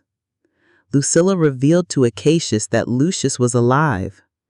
Acacius questioned her certainty, but she affirmed she knew her son, having spoken to him that very night. She confessed that he might be lost to her for what she had done, but he lived. She recalled his words that the boy she knew was dead and that she should not grieve him, and wondered if that was not a form of forgiveness. Acacius reflected on this for a moment. Then Acacius reminded her that the third day of games was tomorrow, and most fighters would not survive it. Lucilla acknowledged this, but insisted that he must help Lucius. Acacius countered that any such attempt would put their greater plans at risk. The army waited in Ostia, and if they waited a few more days, the emperors could be overthrown, and they could free him then. But Lucilla argued that by that time, Lucius could be dead, and they had to take their chance now. She looked at him imploringly, pleading with him. She recalled sending him to the desert and swearing to protect him, how she had failed him then, and how she could not fail him now. Acacius, knowing the immense risks, finally nodded in agreement.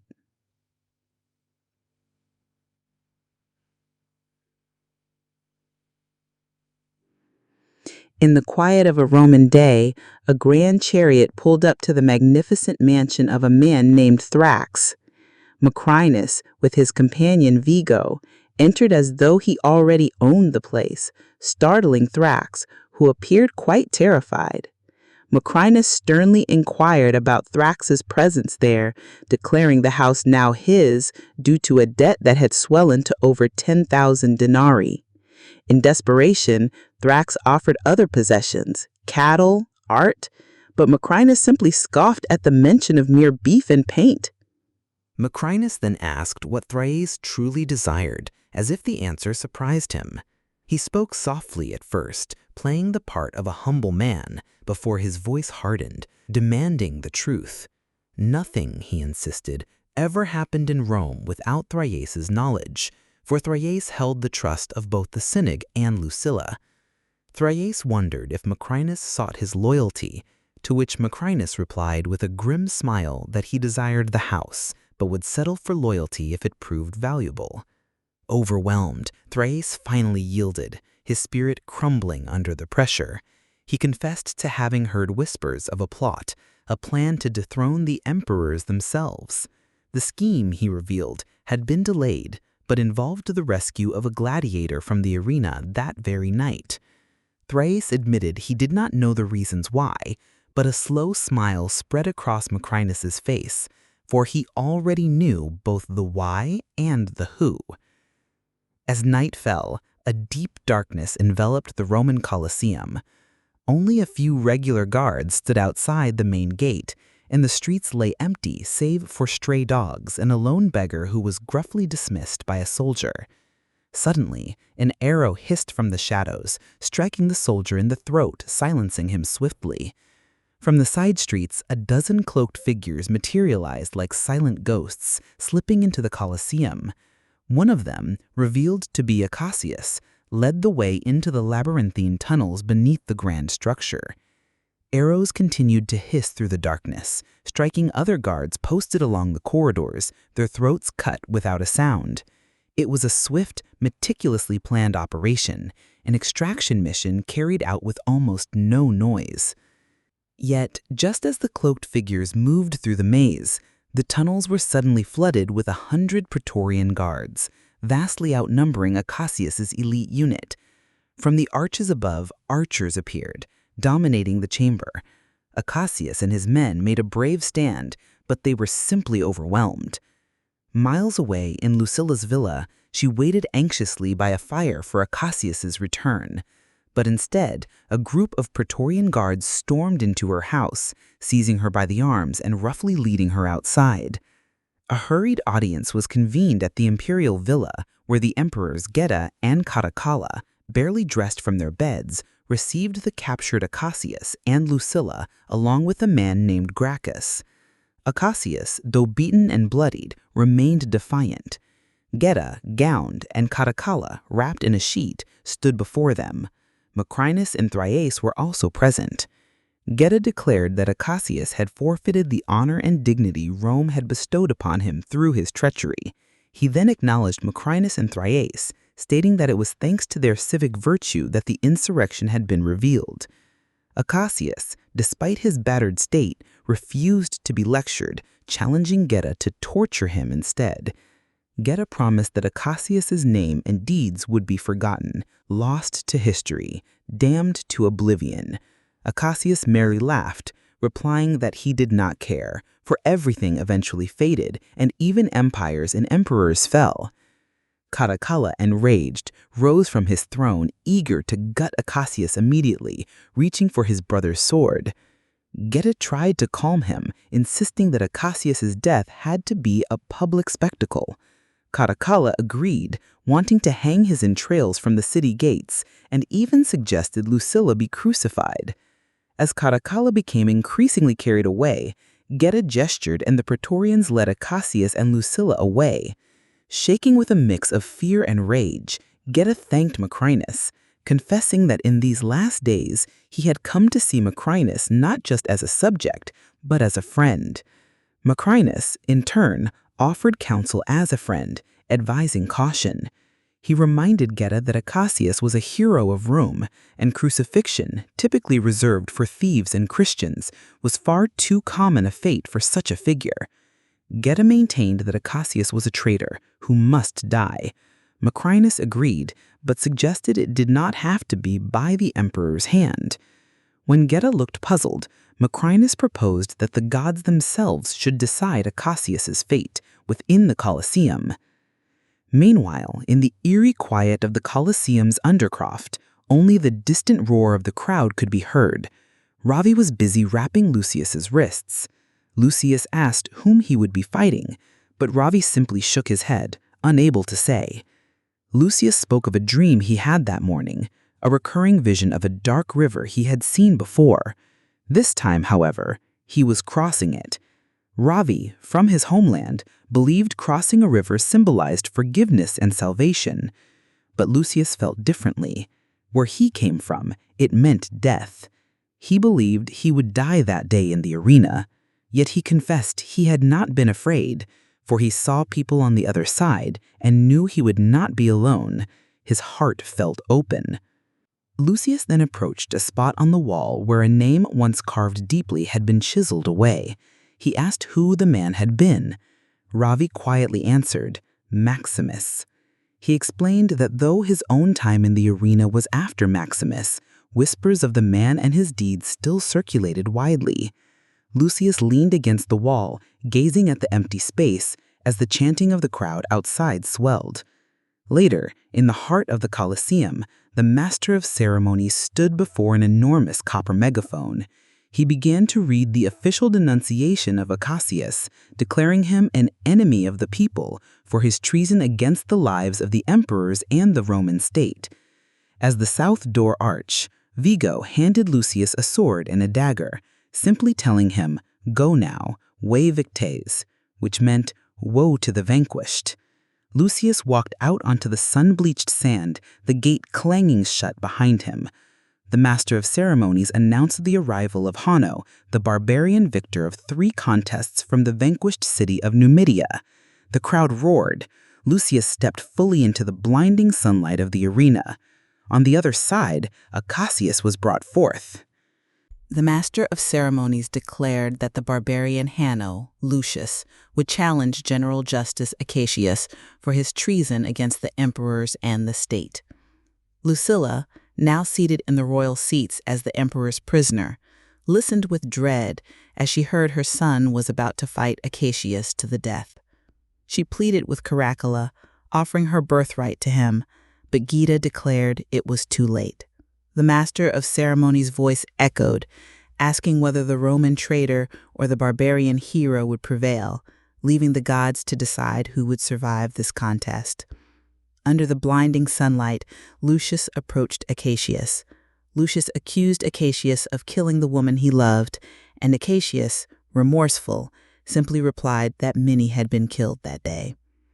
Lucius vowed that Cassius would die this day, then raised his sword and charged. Cassius lifted his own sword, meeting Lucius head-on. From the royal box, Gita observed, remarking that Cassius was like a bull and might yet send the barbarian to the underworld. Lucilla, in her torment, offered a whispered prayer, observed by Macrinus. In the arena below, Lucius and Cassius clashed in brutal combat. Cassius's sword split Lucius's wooden shield, tearing it from his hands and knocking him off balance. But Lucius, without protection, charged again, swinging violently. The flat of Lucius's sword struck Cassius broadside to the head, sending him reeling. His helmet flew off, and his sword clattered to the ground, out of reach. Cassius then looked at Lucius, stating that he had sworn on Lucius's father's memory to protect him with his own life. Cassius raised his hand, signaling his surrender. The immense crowd fell silent.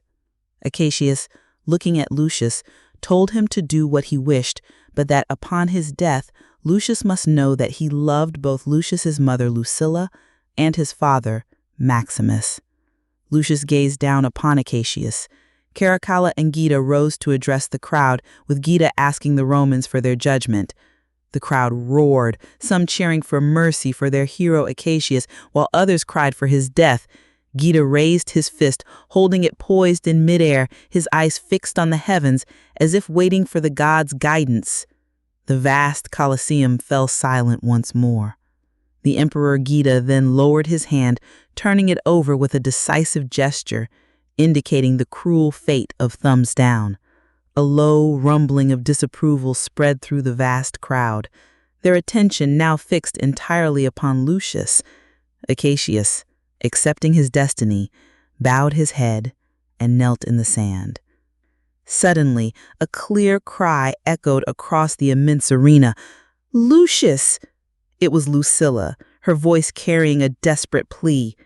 Lucius looked up, and his gaze met hers. She stood in the royal box, her eyes silently begging him. In that moment, Lucius made a startling choice.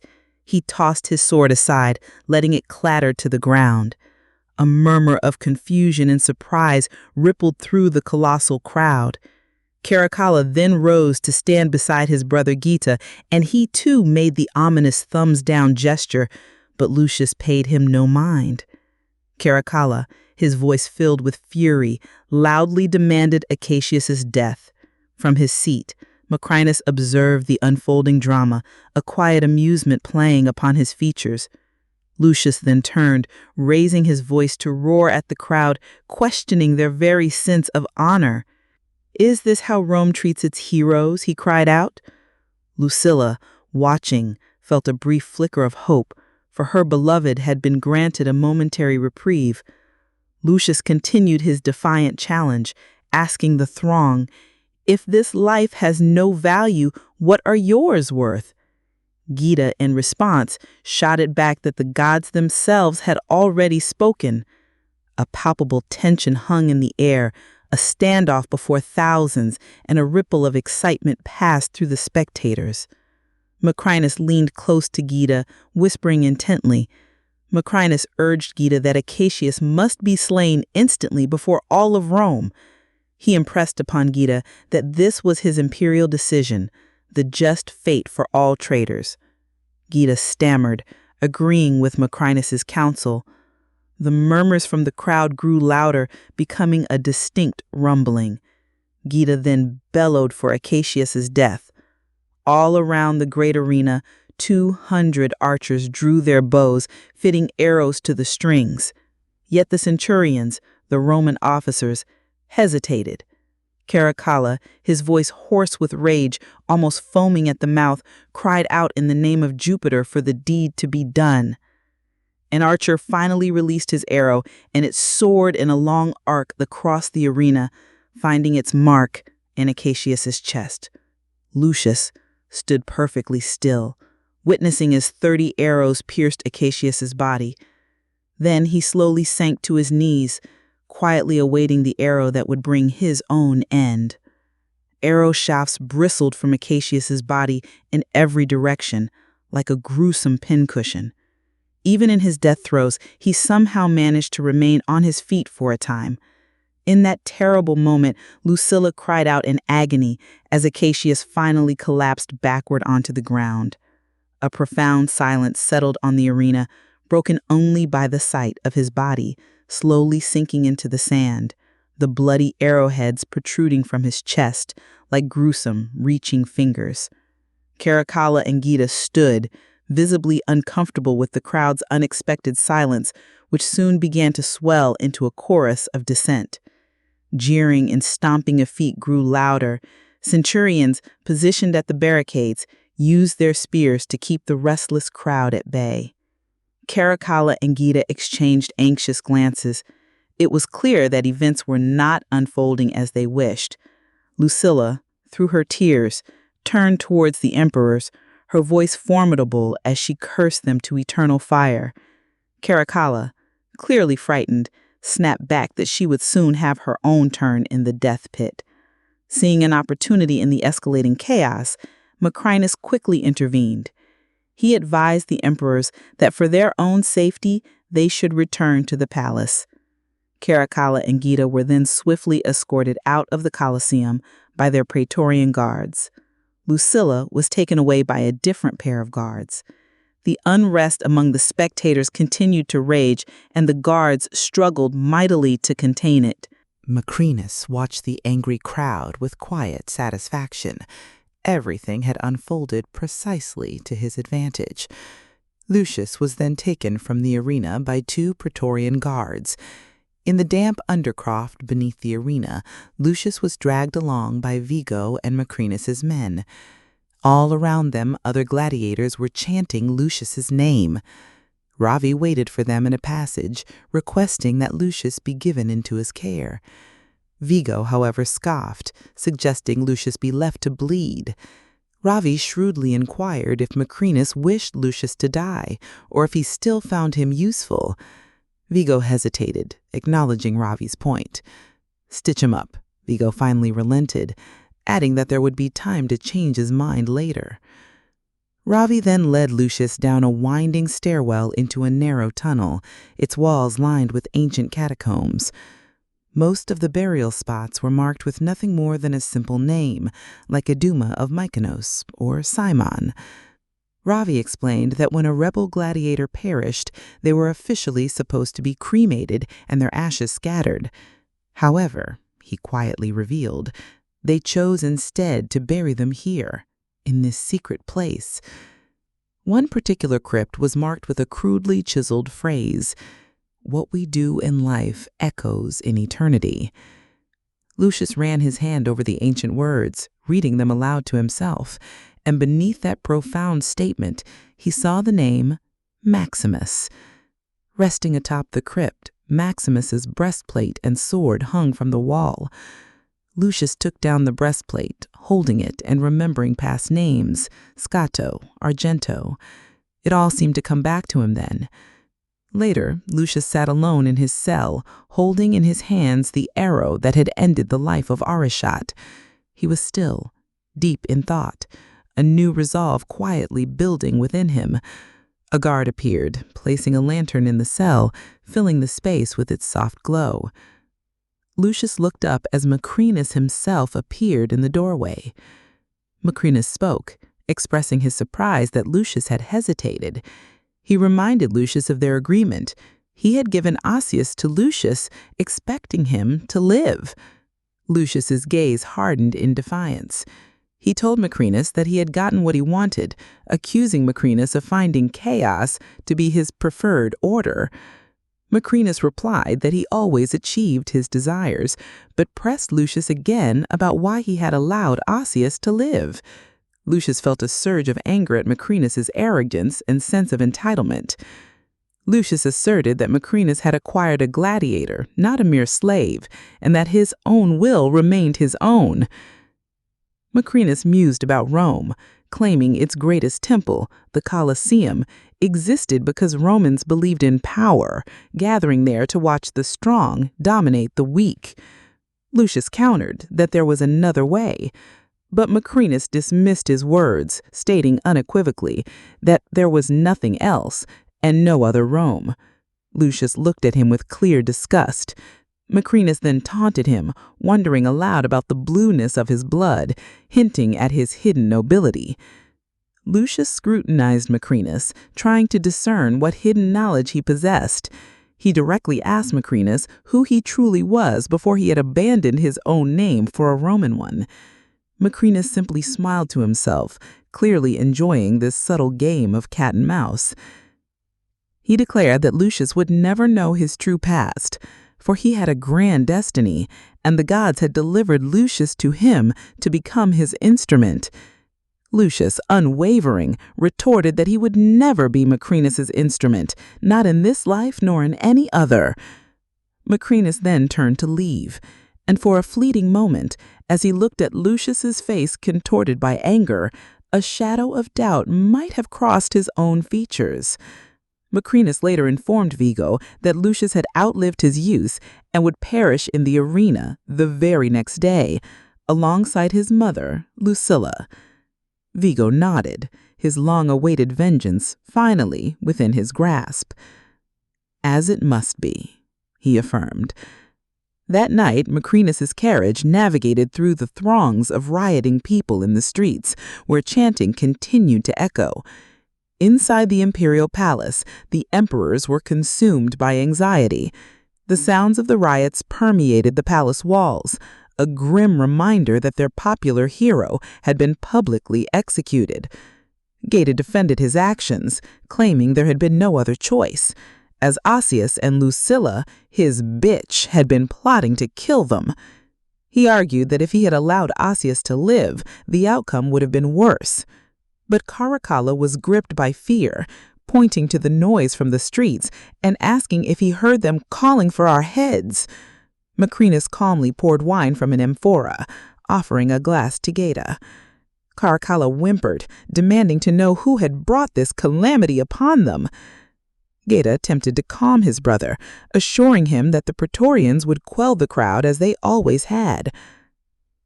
A small monkey, named Dondus, tethered nearby, chittered restlessly. Geta, exasperated, ordered someone to keep the ape still.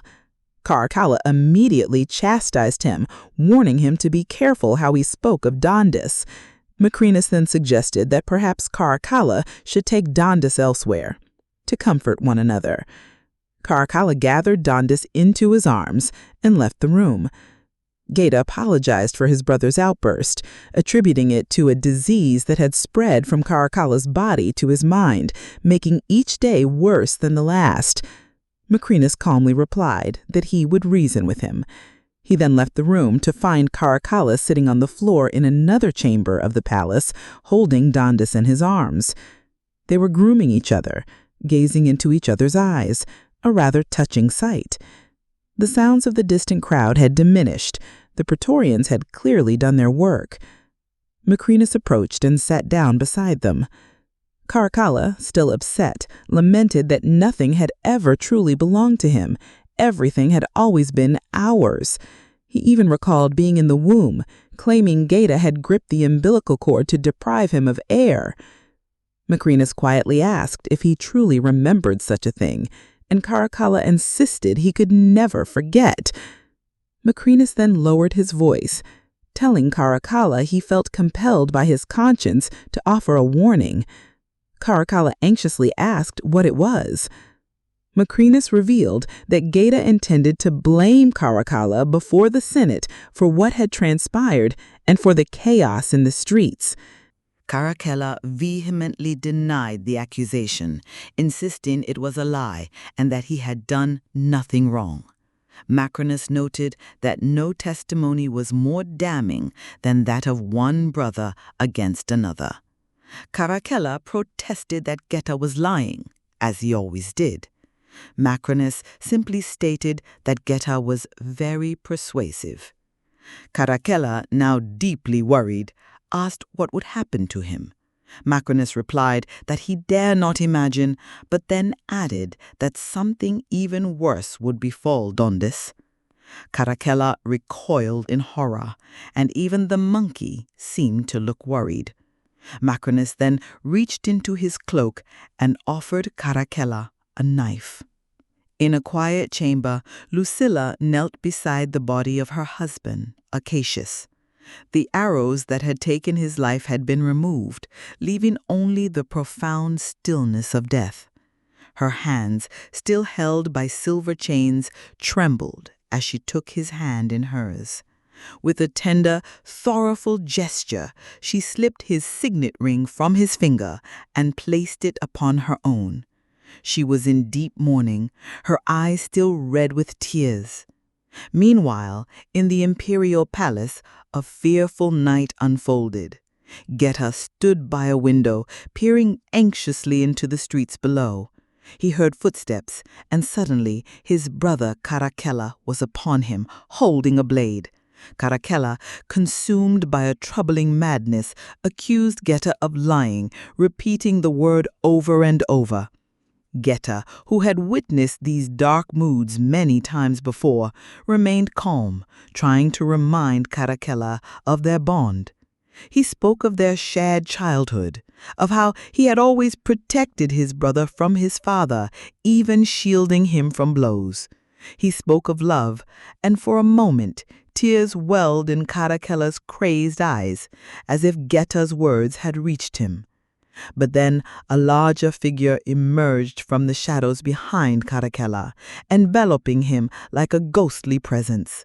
This figure, Macrinus, took Caracalla's knife hand in his own and with a powerful, swift movement drove the blade into Geta's neck. Geta gazed into his twin brother's eyes as the light left them instantly. Macrinus then held Geta's hair and, using the knife, began to saw Geta's head from his body. Caracalla stood there, trembling, like a puppet controlled by the shadowy figure behind him. When the grim task was done, Geta's headless body fell to the floor. Maximus then held Geta's head, much like a skull, in front of the wide-eyed Caracalla, whispering in his ear, "Now you're the only one." A silent monkey, a curious observer, watched the entire macabre scene. Maximus released Caracalla, who then picked up the monkey and ran away as if nothing had happened. Some time later, Caracalla sat upon the throne in the Roman Senate, now emperor, but his mental state had deteriorated even further since his brother's death. A bloody fabric bundle lay by his feet, leaking onto the floor. He spoke of being the only one, claiming he was the true us and his brother had been the false me. He wept a little, then seemed to regain a fleeting moment of clarity. He announced to the terrified and silent senators that he would appoint a first consul to manage the military and civic duties of the empire. To their utter confusion, he named Citizen Dondus. Dondus, a complete unknown, was calmly placed on the throne next to Caracalla. From the shadows, Maximus began to clap, encouraging the others, and Dondus clapped too. The senators, mortified, were forced to join in hailing Dondus. Caracalla then named a second consul, Maximus, assuring them that Dondus was incorruptible. The senators clapped a little more eagerly at this.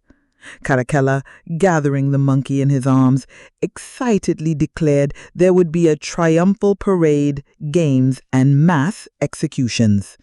As he swept out of the hall carrying Dondus, Maximus picked up the canvas sack that lay by the throne. From it, Geta's decapitated head spilled onto the Senate floor. The assembled patricians gasped in horror.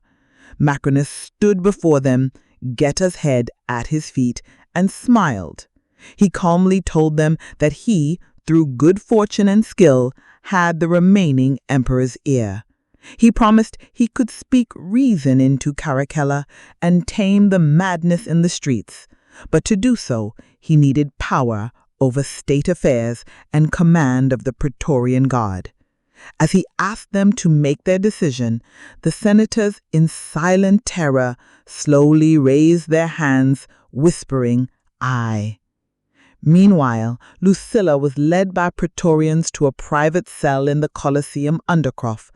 Maximus entered, stating his belief that Rome must fall, and he merely needed to give it a push.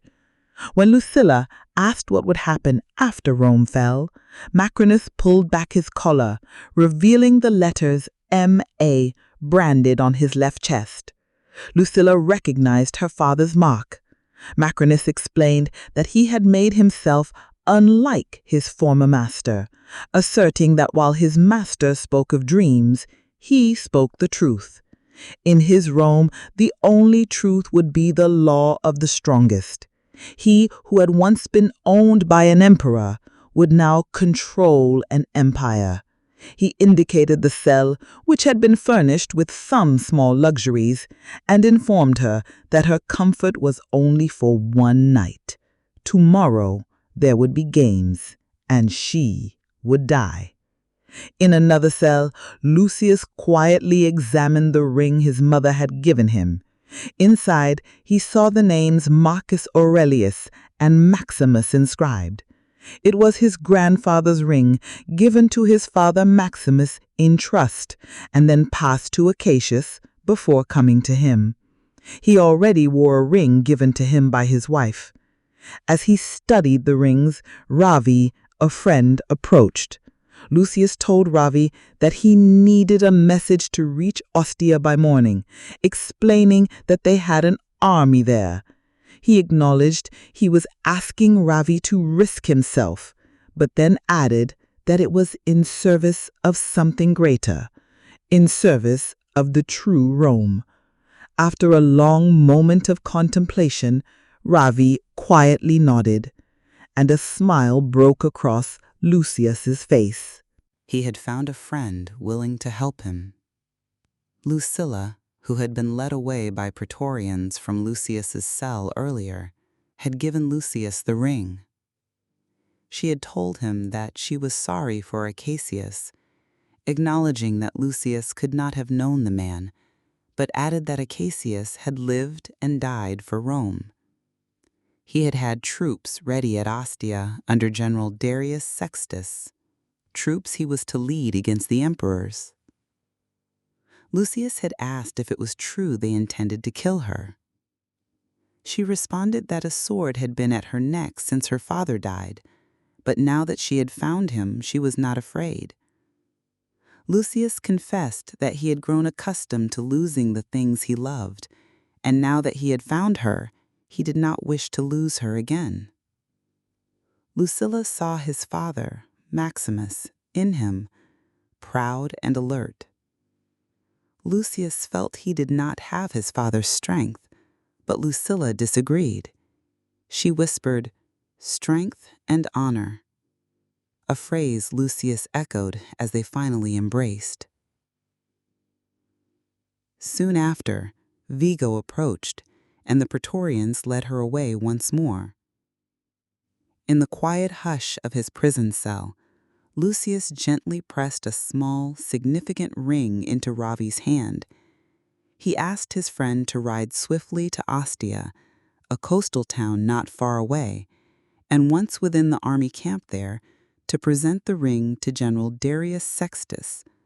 The general would instantly recognize it as the ring of Acacius, a fallen comrade. Ravi, looking a little overwhelmed, asked who had sent such a message, and Lucius, with a new strength in his voice, revealed his true identity. Lucius Verus Aurelius, Prince Regent of Rome. He spoke of the death he and his mother, Lucilla, would face in the arena the next day. Lucius then declared his true purpose. He was summoning the Roman army to defend the very heart of the Republic. Ravi could see the newfound might in his friend's eyes. With a plan already forming in his mind, Lucius also requested Ravi's keys, and a wide smile spread across Ravi's face as he handed over a large, clinking ring of them. Without delay, Ravi mounted his horse and rode flat out through the quiet rural roads under the cloak of night.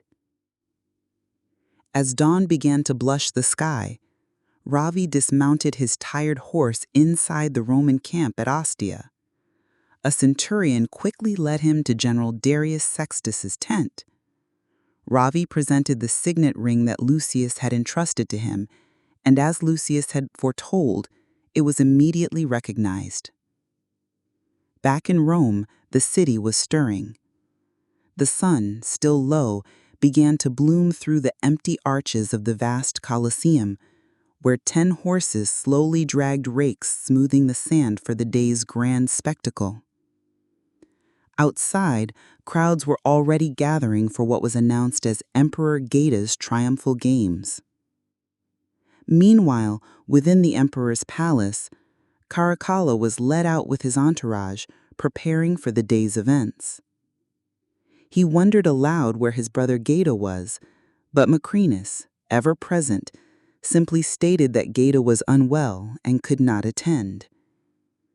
Geta seemed to forget his brother's absence quickly, nodding and waving to the forming crowds, eager to exult in his own triumph.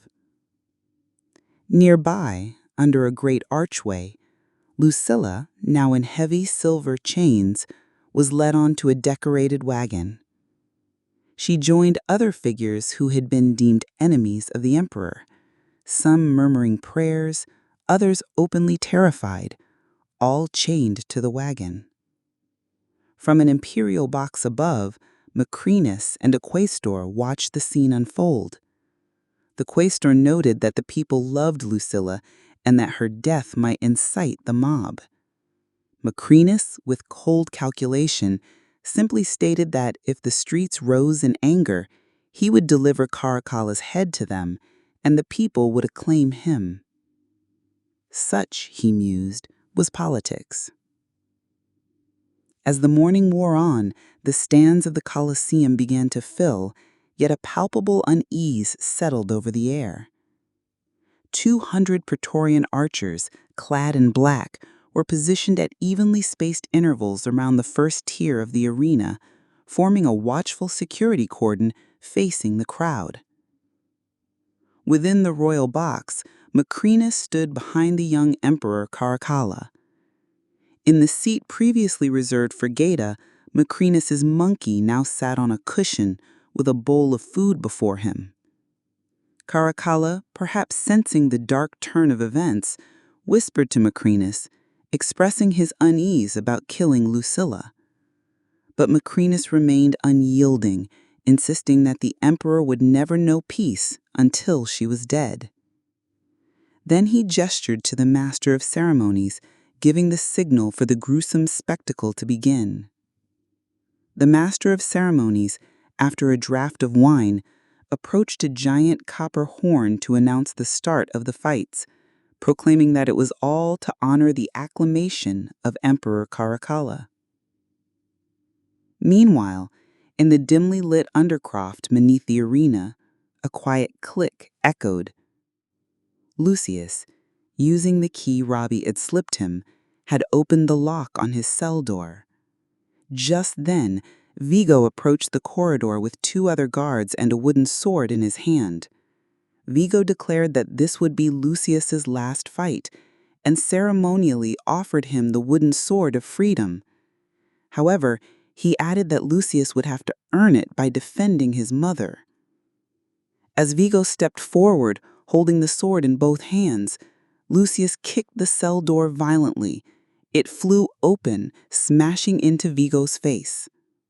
Guards immediately streamed out, attempting to stop the uprising, but the gladiators, now freed from their unlocked cells, quickly overpowered them. Without weapons, the gladiators moved with fierce determination, disarming and destroying the guards. Lucius himself cornered Vigo, using the point of the wooden sword against his windpipe. As Vigo struggled, Lucius calmly stated, "Wood or steel, a point is a point," and drove the sword deeper, penetrating from his Adam's apple to his spinal cord. When Vigo finally lay still and lifeless, Lucius rose to his feet. The Undercroft was now completely under the gladiators' control. Back in the arena, the colossal gates swung open as a roar, a mix of excitement and anger, erupted from the divided crowd. The promise of violence hung heavy in the air. The wagon bearing Lucilla and the other conspirators, including the fearful Gracchus, who held a simple wooden sword with shaking hands, rode into the center of the arena. The master of ceremonies' voice boomed, announcing the punishment for Lucilla's conspiracy against the emperor and the Roman people, her treason against the empire, and her calumnies against the emperor's imperial bloodline. Below, in the Undercroft, the gladiators swiftly raided the armory. They moved quickly and quietly, gathering and distributing various weapons and armor. Lucius watched them, then descended into the deeper darkness of the catacombs, knowing what he must choose. He raced through the catacombs, not hesitating. He seized a metal sword, and then, with a moment of reverence, took a breastplate from the wall above him, placing it onto his own body. As if on cue, 200 Praetorians marched into the arena above, forming a wide circle against the wall, appearing like statues in the harsh light and shadows. In the Undercroft, Lucius gathered the gladiators around him. They were silent, every one of them armed. He addressed them, admitting he was not a general, but asserting that they were all soldiers. He reminded them that until now, their fights in the arena had been for nothing more than another day's survival.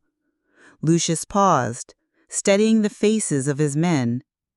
Breno's, one of them, asked what he would have them do.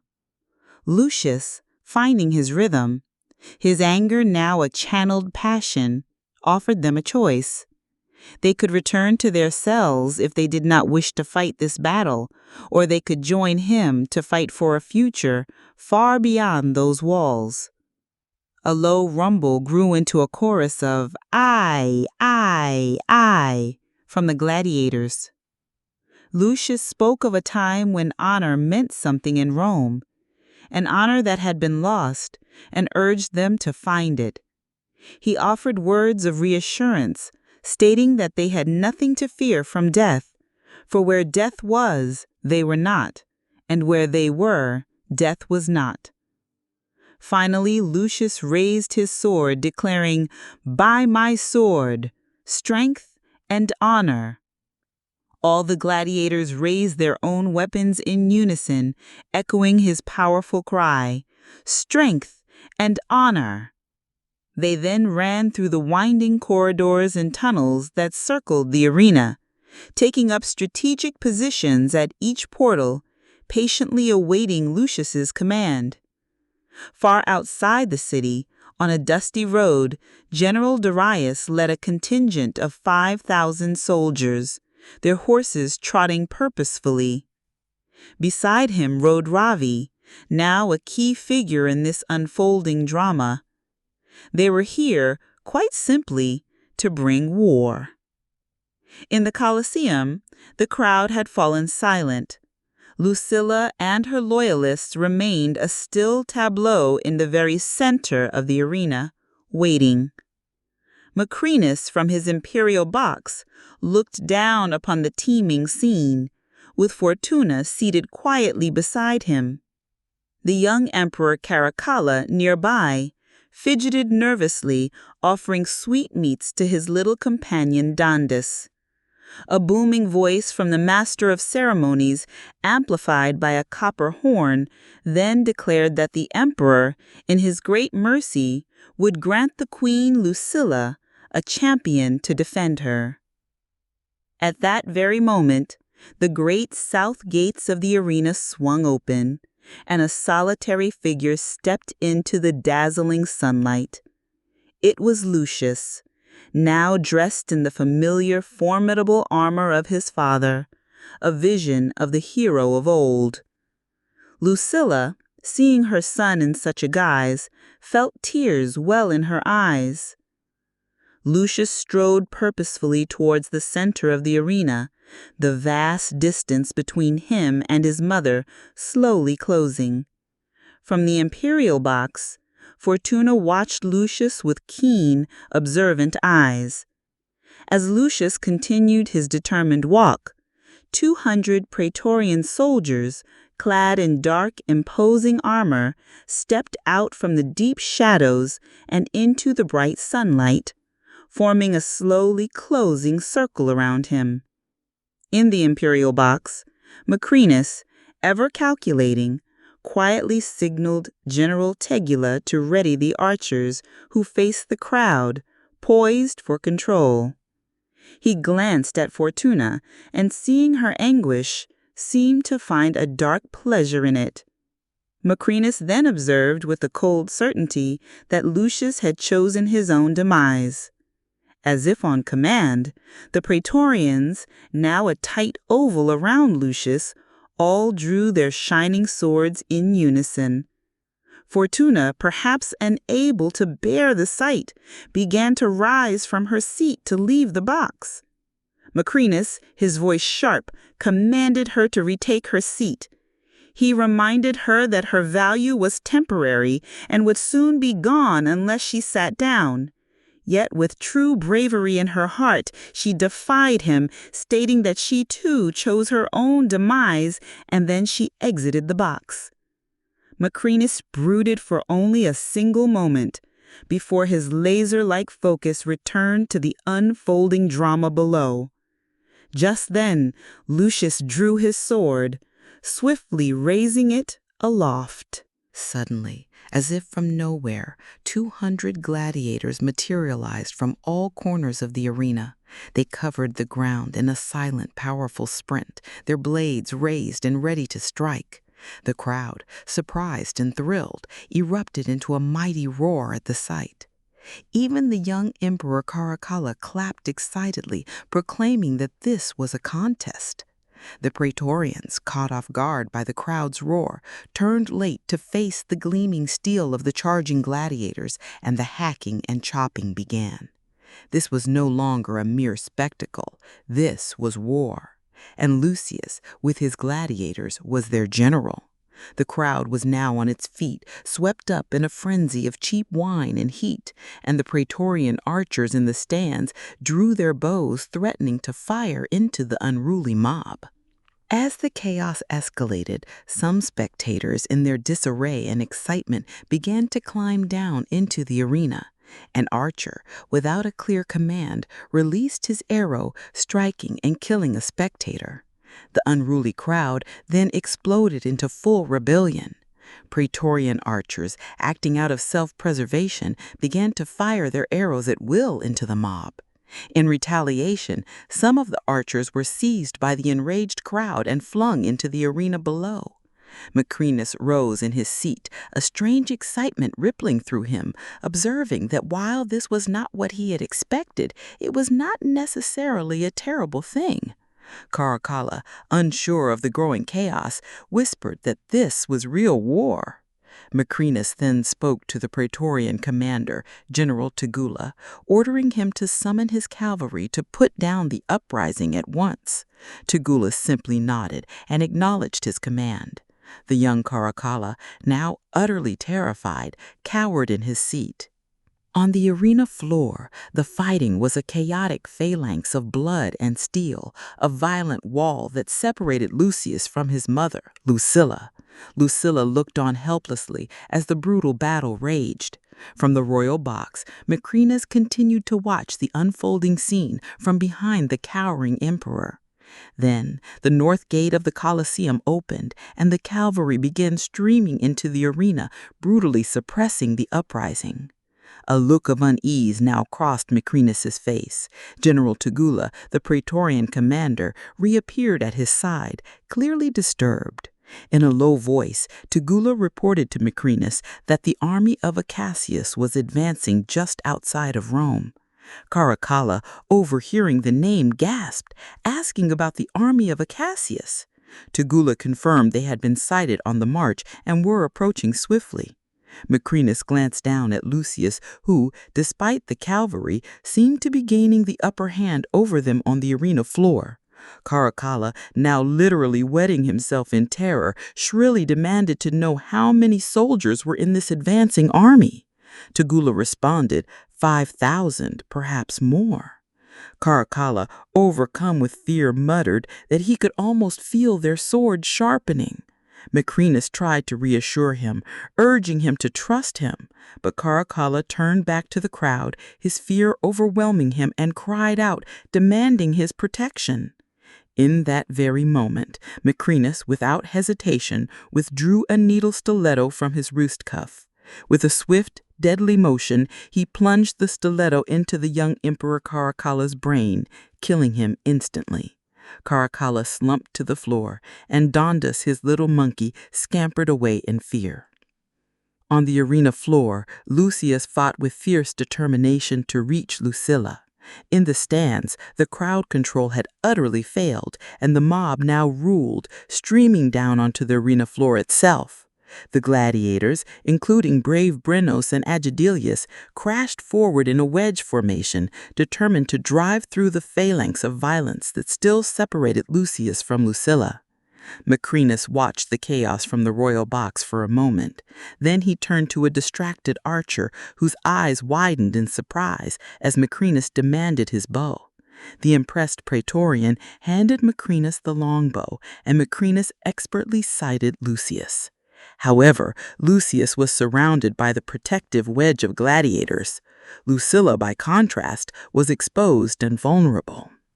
Lucius's gladiators crashed through the mayhem on the arena floor, and with one final powerful heave, the wall of soldiers before them parted. Lucilla stood before him. Lucius leaped onto the wagon where she was chained and reached out for his mother's hand. Lucilla looked over to see Macrinus, bow still in hand, release the arrow. Their hands grasped, palm to palm, just as the arrow struck her in the breast. Lucius wailed, as if the arrow had pierced his own heart, but Lucilla's hand squeezed his in return. Lucilla wavered, still tied to the wagon. Lucius embraced her tightly, holding her upright in his arms. In that millisecond, he saw Macrinus, bow still in hand, leaving the Emperor's box. Lucilla, her voice fading, whispered his name, Lucius. Then she urged him to remember who he was. He promised that he knew. She pleaded for him to be just. He swore he would be. Lucilla smiled, a gentle, knowing smile, certain he spoke the truth. She softly said she had always loved him. Lucius kissed her gently on the cheek, and as she smiled, the light in her eyes flickered and then went out, and she was gone. Macrinus was swiftly descending a staircase outside the Coliseum, where General Tegula waited for him on his horse. Macrinus quickly asked how long it would be until Acacius's army reached them. Tegula replied, less than 1/2 hour. Macrinus's own praetorians could be seen mustering behind the Coliseum. Tegula continued, explaining that the approaching army would have to cross beneath the old arch where Macrinus's men would lie in wait. Once they passed, they would be vulnerable and they could attack. General Tegula then rode off to relay his orders to the troops, who quickly turned about, heading for the bridge. Macrinus remained behind for a moment. Then he saw Lucius emerge from the Coliseum, sword in hand. A thought seemed to cross Macrinus's mind. Will nothing kill this man? Chaos was everywhere, and Macrinus's own praetorians were moving away. For a moment, Lucius caught a glimpse of Macrinus, who appeared to be alone and unarmed. Lucius's jaw became as hard as stone, and he thrust himself through the tumult towards him. Macrinus quickly mounted a horse and, passing by the remaining troops, disappeared. Lucius struck down a praetorian and seized his horse, determined to follow him. Macrinus cantered along a dusty road, arriving at a great arch where beggars and lepers sheltered around meager fires. Lucius, distraught with grief and burning with rage, rode to a fork in the road and stopped, looking down upon the arch where Macrinus waited. He then spurred his horse forward, cantering towards him. Macrinus rode towards the gateway where Acacius's army was steadily advancing towards Rome. Macrinus paused for a moment before Tagore gestured to the traveling army. Then he galloped towards the arch, gazing defiantly out towards the soldiers being led by Ravi and General Sextus. A galloping horse drew Macrinus's attention, and he turned to see Lucius riding at speed towards him. Macrinus turned fully to face him as Lucius rode forward, drawing up directly before him. Macrinus then spoke with disdain, asking if nothing would kill this barbarian. General Tegula and his men, positioned at the front of the Praetorian army, could hear these words, a look of intrigue and concern beginning to cross Tegula's face as he started to question his sole loyalty to Macrinus. Lucius, his voice clear, declared his true name, Lucius Aris Aurelius, heir to the last true emperor of Rome. Macrinus retorted that nobody knew or cared, stating that a man did not become emperor by bloodline alone. It had to be taken by force and kept by force. Then he challenged Lucius, asking if he was such a man. Lucius countered that he did not fight for power, but to free Rome from men like Macrinus and to return it to its people. He gestured to the men behind him. General Tegula, hearing this, slowed his men, halting them, willing to let whatever was happening between Lucius and Macrinus play out. Macrinus then asserted that the gods themselves wanted Rome reborn and had sent him to fulfill that task. For the first time, a flicker of doubt seemed to cross Macrinus's eyes. Lucius seized the moment, asking Macrinus what if his gods had sent him to kill Macrinus, declaring that it was time to end this. In that same instant, Lucius drew his sword and spurred his horse forward, charging straight towards Macrinas, knocking him and his horse down. Lucius's own horse rolled, unseating him in a confusion of hooves, as Macrinus's horse struggled to rise, its hooves lashing out. Lucius, now swiftly on his feet, moved quickly towards Macrinus, sword ready, as his own horse lunged to its feet behind him. A fierce sword fight began beneath the arch. As the savage encounter continued, Darius's army and the Praetorians appeared on the hills from different directions, oblivious to the duel raging below. Lucius, driven by his purpose, relentlessly drove Macrinus off the road and towards the muddy slope leading down to the river. As Macrinus slipped, Lucius swung his sword, aiming to decapitate him, but Macrinus parried the blow, and Lucius's sword buried its blade into a beam of the bridge overhead. Seizing this critical opportunity, Macrinus drove Lucius backwards into the shallow river alongside the low bridge. Lucius slipped and went under the murky water, and the view descended with him. Above, Macrinus, now astride Lucius's chest, begins stabbing down fiercely into the muddy water. In a close-up, the sword could be seen stabbing and sliding across Lucius's breastplate, its point violently skidding on the plating between the figures of Scato and Argento, as if the very depictions of these heroes were protecting Lucius. Lucius's eyes opened wide in the filthy water. With a desperate resolve, he reached down and grabbed a rock from the riverbed lying beside him. Deep within the swirling waters, a struggle unfolded. Lucius emerged from the water with a powerful movement, his stone striking Macrinus decisively. He continued to strike, overwhelming his opponent. Macrinus, disoriented and wounded, dropped his sword. Lucius took the fallen sword and with swift precision ended the conflict, striking with surgical care. Macrinus could only watch, incredulous, as his arm was severed. With another deliberate strike, Lucius ensured his victory, dealing a fatal blow to Macrinus.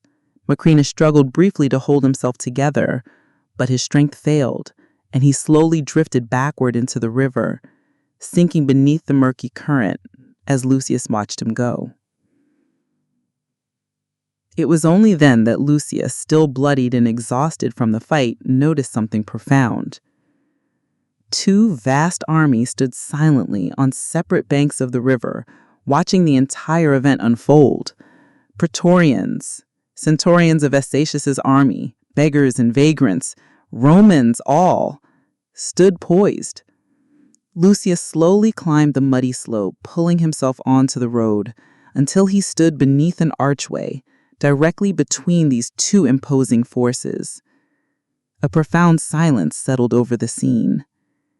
Lucius stood between both armies, his gaze moving across the faces of the men on either side. After a moment of quiet thought, he let his sword drop to the ground. Now he raised his voice, addressing the assembled men. He spoke of the overwhelming amount of death they had all witnessed, urging them to spill no more blood in the name of tyranny. He reminded them of his grandfather, Marcus Aurelius, who had dreamed of a different Rome, an ideal city, a republic, a home for many, and a refuge for those in need. That cherished dream, he observed, had been lost. Yet he dared to offer a question. Could they not rebuild that dream together? He took in the expressions of the armies, uncertain of what his own future in Rome would hold. Later, Lucius found himself in the ancient Coliseum, the ground beneath his feet still marked by countless battles and sacrifices. He stood beside the very wagon upon which his mother had died. He knelt at the spot where Maximus, a hero of another time, had also fallen, and whispered a quiet prayer asking for guidance. He murmured a soft word of remembrance to his mother. Then he walked to another place, where he believed his father had also met his end, and there he murmured a similar, quiet greeting. A deep stillness then enveloped the grand arena. Thank you for listening to Cinematic Audiobook. If this story moved you, remember to subscribe, like, and share. It helps more listeners discover these cinematic journeys. We'll return soon with another movie retold as a calm, immersive story. And if there's a movie you'd love to hear, tell us in the comments. Until next time, rest well and let the stories stay with you.